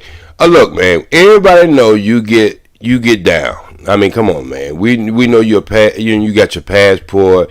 You know all these different countries. Everybody know that, man. We just know that. But the value that you use over there in them countries is not the same as a 6-pack of strawberry soda and a 2-piece fish dinner. You got to understand. You got to understand. You said the value that he get over in those countries. What you talking about? Yeah, the value. I mean, like. Are you saying? Hold on. You're not saying you're not saying he's getting good value, good bang for his buck. No, I'm saying but you got to understand the currency is different over there. I mean, compared to what he's spending over. That's the whole point. That's the whole point. I understand that, but I'm just saying I understand. Hold on. If my little $5,000 of vacation money, if I go into a third world country and that $5,000 is worth $500,000 over there, then yes, I'm going to have a good time with that. I'm going to be tricking and balling or whatever they want to call it. I'm not holding that against him, but what I'm trying to say is the value that he gets over there, it wouldn't be the same as a value as a 6-pack of strawberry sodas and a 2-piece fish dinner. It's not the same. There's not really no 6-pack of strawberry strolls and 2-piece dinners in America too much. Depends where you geography you at, G. Well, bro, hold on. If 80% of the black women in America are overweight, that's not a 6-pack. That's a barrel. Hey man, you just come in between meals and meals. You didn't ask how many days she went on that day. But JP, you might be her 4th date that day. Yeah, but JP, I'm just talking about the meat that I wanted to. Okay, first of all, you got filet mignon and you got ground beef. Most of the meat in America is ground beef. When you go abroad, you're getting filet mignon for ground beef prices. Right. Well, you think you are. No. But you're not really. Trust you think me, you I've traveled around the world. I know you look. You ain't don't. Hey, wait. We all didn't come over here in slave ship and just stayed here. Oh, come on, all right, you ain't the only one travel around the world. All right, you ain't the only one traveling the world. I've been traveling around the world since I was 16 years old, bro. I've been boxing ever since I was 16. I'm listening to what you're saying, but don't put that in. You're taking it personal. Hold on. No, I'm not taking it personal. What I'm trying to say is, you're comparing what I just said. Okay, I know y'all can hear me. All right. I don't even know what point is trying to be made, but I'll pass it to Gary Grant. You can go ahead and try to make whatever point you was making. Okay, what I'm saying. Go ahead, Mr. Grant. Then can I? You got next, Pablo. Okay, I'm just saying the brothers that travel and you see different, you appreciate where you're from a little less. Trust me, my first time I went to Europe, I'm talking it's all white people, man. They got to be weird.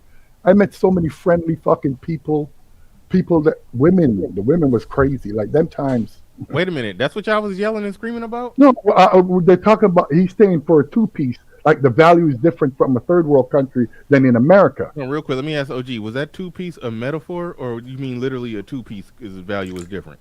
No. It was a metaphor. He knew it was a metaphor. All right, good. The females. Okay. What I was saying, Bernard, was you got to understand. A lot of these brothers who travel to these countries, these women don't. I don't have nothing against that. But the women don't have the same value because they don't have the same outlook of who they are versus the women in the United States. You bring them same women in the United States and let them stay about 5 years, and you'll see what you got then. But I'm telling their own country, there's so much competition. There's so much competition in their country. They have the same value. Hold on. OG, the reason that's not a good argument to say that if you bring those women over here, then in 5 years, they're going to become what the women are over here. So you just stay over here and deal with the women who are already fucked up from this country. No, that ain't what I'm saying. No, if you look at it, Bernard, if you look at it in that way, you're correct. You're correct. But that ain't what I'm saying. What I'm saying is, okay, look at it. If you got a classroom with 10 fine women, all right? But when they look at themselves where they at, they just look at themselves as being average. But if you bring them into the United States, all right, they would be 10. But in their countries, they looking at themselves like 4s and 5s because there's just so much competition there. I understand what you're saying, but what I'm trying to say is, Bernard, look, Bernard, it's just like shooting at ducks. You basically just said that you would be getting some women that are 10s that have the mindset of a 5. That is a home run. Right. Yes, it is. Women. That is a home run. But that's what I'm saying. You get away from one problem and you make another problem because usually if a woman is a 10 and she thinks she's a 5, there's some self-esteem problems you're going to have to deal with. That's fine. Okay, I don't want to talk too much about my woman, but she looked good now. But I'm okay. Now put it like I'll say this. If you were the chick that got what I think they call it the ugly duckling syndrome, she was a late bloomer. She wasn't attractive for most of her life, and sometime in her mid to late 20s, she just growed into herself. Yeah, something. Yeah, you get a woman like that and still got the self-esteem and outlook on life as a girl who wasn't attractive, but she's walking around super attractive now, but don't even realize it up here yet. Like, no, that's a win. Yeah, it's a win if you're just trying to get the yams, but I'm talking about. No. I disagree with that. That's a win for a relationship. Yes, that's a win for a relationship. She's super appreciative of everything you're doing because she ain't just been getting the red carpet rolled out to her whole life. You ever heard of? Can I ask Bernard? Have you ever heard of? Listen to this. Have you ever heard of like preachers' daughters who's been confined into a house and never went out into the world? And then as soon as she go to college, she just turned like a wild animal. You ever heard of that before? That's what I'm talking about. More often than not, that's what you end up with. No, you don't, brother. Because this is where I disagree with you. Okay, it's okay. It's okay. Most of those preacher daughters, they're single parent. Most of these women from other countries are from two parents. They understand the dynamics. The problem with the people in the Western world, they don't understand the dynamics. They think women are equal to men. And that's only in 8 countries in the world. The rest of the countries, they already got it straight. Yeah. All right. And I agree along with you with that. All right. So I'm actually going to agree with J Speed on a rare occasion today. Um, what he said of just a minute ago corresponds with what I told you guys about what's going on in the passport in the black male travel groups, right? In that they're saying, man, you guys are driving the prices up, meaning the guys that have money and can afford more are driving up the prices for the guys who have less, who But just wait a barely minute, made it in the country. Yeah. I saved my question. Go ahead. But So brothers, so Hold on. so J Speed said something to the effect that, well, yeah, you guys like the guy that spent $15,000 on the girl's trip to ask her to be his girlfriend. He said, hey, he driving the price up for everybody else. Well, that is the complaint of a lot of the black men in the black male travel groups about some other black men in travel groups who got more than they do, which is, man, you guys are driving up the price. Why? Because they can. Because Okay. $15,000 to him is different than the $15,000 is to you. All right. Let me make it very clear. I didn't make the driving up the price argument. I understand it, No, but I didn't make I that get it. argument, and I don't. Yeah, and I don't like that. I don't like that argument. That's not the problem with it. My point was very simple.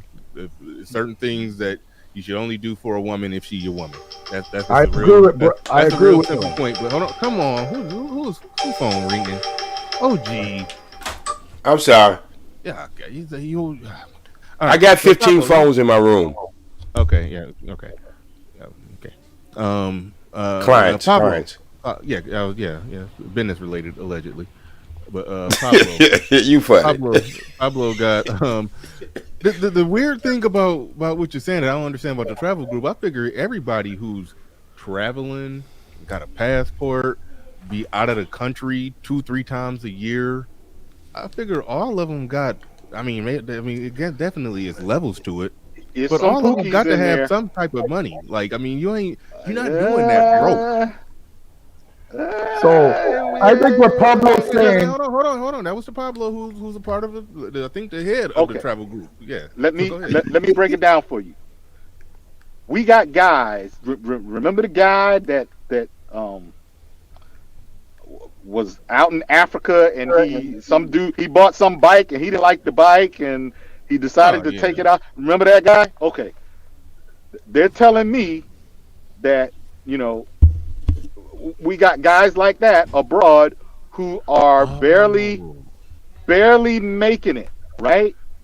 Oh, you talking about the guys who are more or less stationed over there? Yeah, some of them are expats, but they have no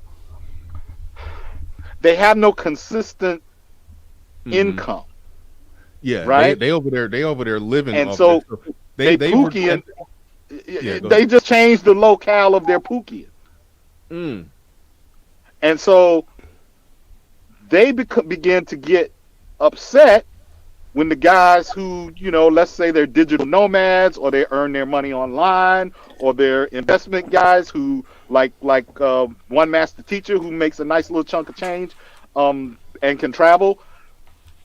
When those guys touch down and hit an area, it's like Mansa Musa going to Cairo. Yeah. So they And now, responding to them damn near. They responded to them damn near like how the locals do. Like if I if I pull up in, I don't know, the Philippines or DR or Kenya or wherever the hell, I'm right, pulling up in there like I'm it's like, you know, you it's like 50 Cent just walked in the room. I'm the right, big baller, and they looking at me like I'm ruining the game because it's locals who you living off of local money can't really produce like that, or it's dudes who. So I get Prince it. Jaffy And Joffa just rolled up with 6 Rolls Royces and came out. I'm king of Zamunda, and all yeah. the bitches came. Yeah, Yeah, so yeah, they no, they got to get over that one. They got to get over that. That's why I say the driving up the price is not, that's not a good argument. It's just not.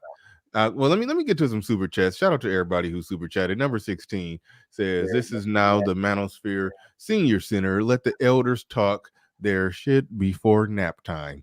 Damn, good one. That was a good one. That was a good one. Juan Thyma here. He says, Wow. these are the same people who shame women for proposing to a man, but this is above reproach. I don't know who you're talking about. Any criticism of it is considered hating, according to them.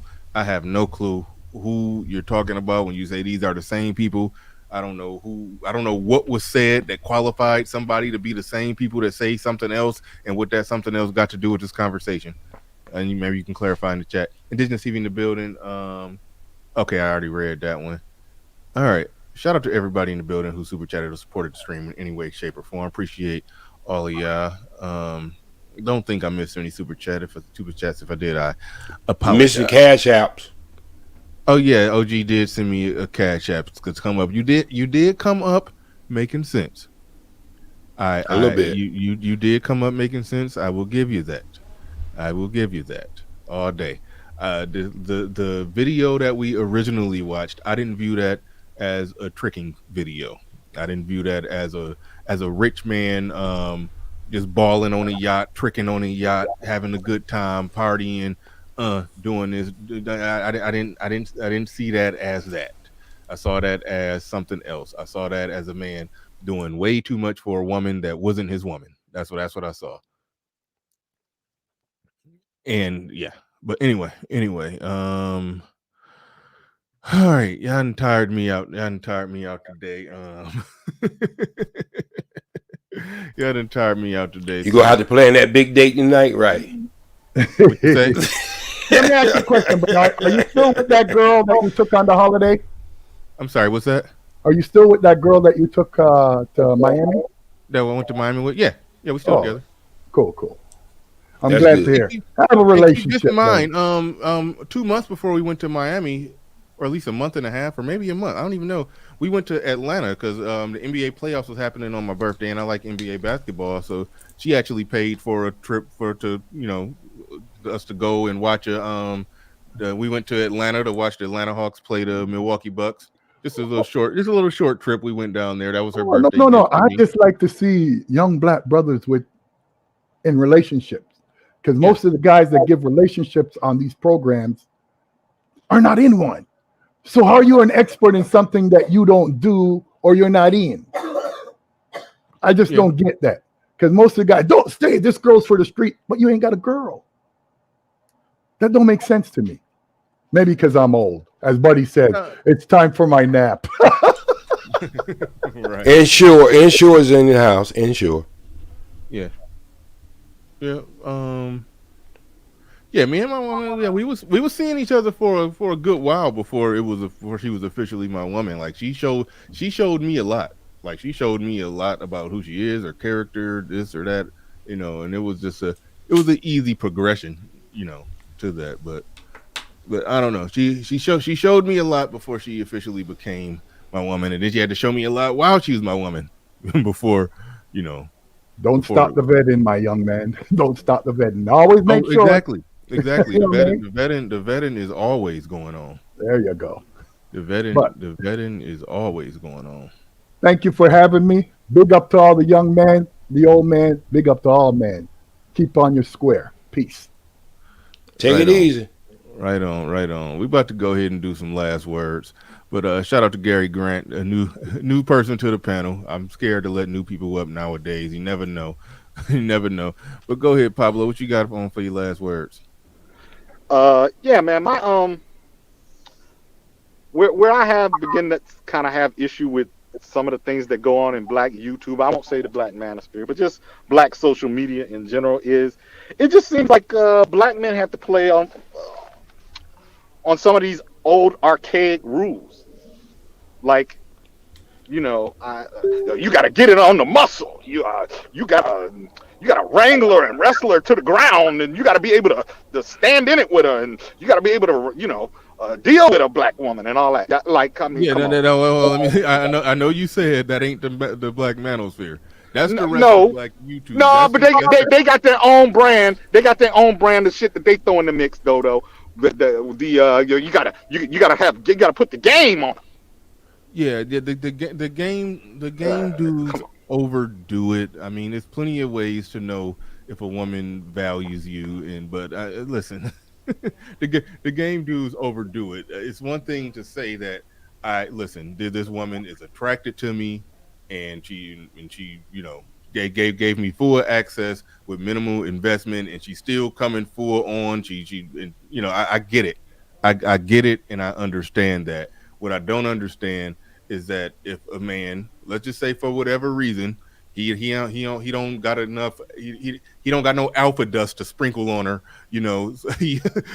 so yes, his money, his resources, and other things about him is what he do to attract her. Long as he's getting what he want from her, that's cool. That's his arrangement. That's how he has to get down. Quit trying to use you were blessed with mouthpiece, gift to gab, or whatever you do to get women. Other men got to do it a different way. That's where it gets just completely goofy. It gets completely goofy, and dudes shouldn't be fighting and arguing over that. I'm sorry I cut you off. Go ahead. You made my point for me, Bernard. Thank you. And listen, J Speed tried to play like he broke. Let me tell you something. J Speed live in California in a really, really nice apartment. I see it in the background. Ain't no broke people in California, in Southern California anymore. Not anymore. J Speed probably getting checks. J Speed probably getting checks from a blaxploitation filming from the 1970s. I know he getting them residual checks. That ain't how. Hold on. That ain't how OG getting his money. When OG said that he got, I think what did he say, like 15 old people that he 29 at exact. 29 exact, and you so whatever he doing for them, I don't know if they mental patients. He get X amount of dollars per pay. Let's just say if he get $899 for taking care of each one of them, take 899 and times it by 29, and that's what OG get a month. OG paid down there. Yeah, I know. He wouldn't be 7,200 square foot. 7,200 if you want to be correct. 7,200 square foot there, Pablo. I know. I know you working with something there. I know, but be sending me little $5 cash apps. But all right, no, just playing. But I do that on. Look, still joining you every day. I do it every day. But anyway, I'm gonna give my last word because I know old man is in the house. He's a senior. If it's not, any man can walk around with a cane like that and look that good, then he should always be last. But look here. You young people, you gonna understand this. You don't understand anything else. If you look at your GPS map on your smartphone, you can see there's more than one way to get to a destiny. And when you start to understand that in life, everybody's not gonna take the same route. But as Pablo said earlier, it's the results. So we can't be hating on people who do it in a little different way or whatever. We can argue about that to the end of the day of time. But at the end of the day, just like Pablo said, and I agree along with them, it's the results. If you're getting good results, regardless of what you're dealing with in your life, and you can handle it, you wear that cape, whatever cape it is. So that's the way I look at things. I just look at it. I know I get up in that clown sometime, and I get into stuff, but I like to provoke thought sometimes and have a decent conversation outside the box and see where it can scramble some eggs at. But other than that, I let everybody do their thing, man. All right. A story to tell in the building, he says, that same guy that showed that extravagant courting video won't make the same video when situation crashes and burns. Of course, nobody make. Well, some people do make breakup videos. It happens, but all right. Obsidian, you have the last word. My position is very simple, man. A good wench is always worthy of her hire, and I know of no black man, or for that matter, man of any color, who is successful, who quibbles over these matters. That gentleman is a genius, because either way he wins. He didn't hire a wench. That's different. I'm talking about the gentleman, the Mr. Toe Sucker. Either way, he didn't hire a wench. Hang on. Either way he wins. Because if girlfriend says no, there are many ladies waiting in the wings who will say yes. I suspect that he will be quite happy either way it works out. All right, yeah, and I just he didn't hire a chick for a service. And if he did, and if he got money like that to where he could hire a good, if he got Richard Gere and Pretty Woman type money to pay Julia Roberts for the week to do whatever he needed her to do for the week, I'm not tripping on that. I'm taking the video as the video was given. It wasn't a pay for pussy, pay for service, pay for this, pay for that. It was a guy paying a lot of woman. I mean, it was paying a lot of money for a woman that wasn't his woman, but he was paying it with the purpose and hopes that she would be his woman. And I just think all right. I'm Again, you keep saying a lot. It's a lot to you.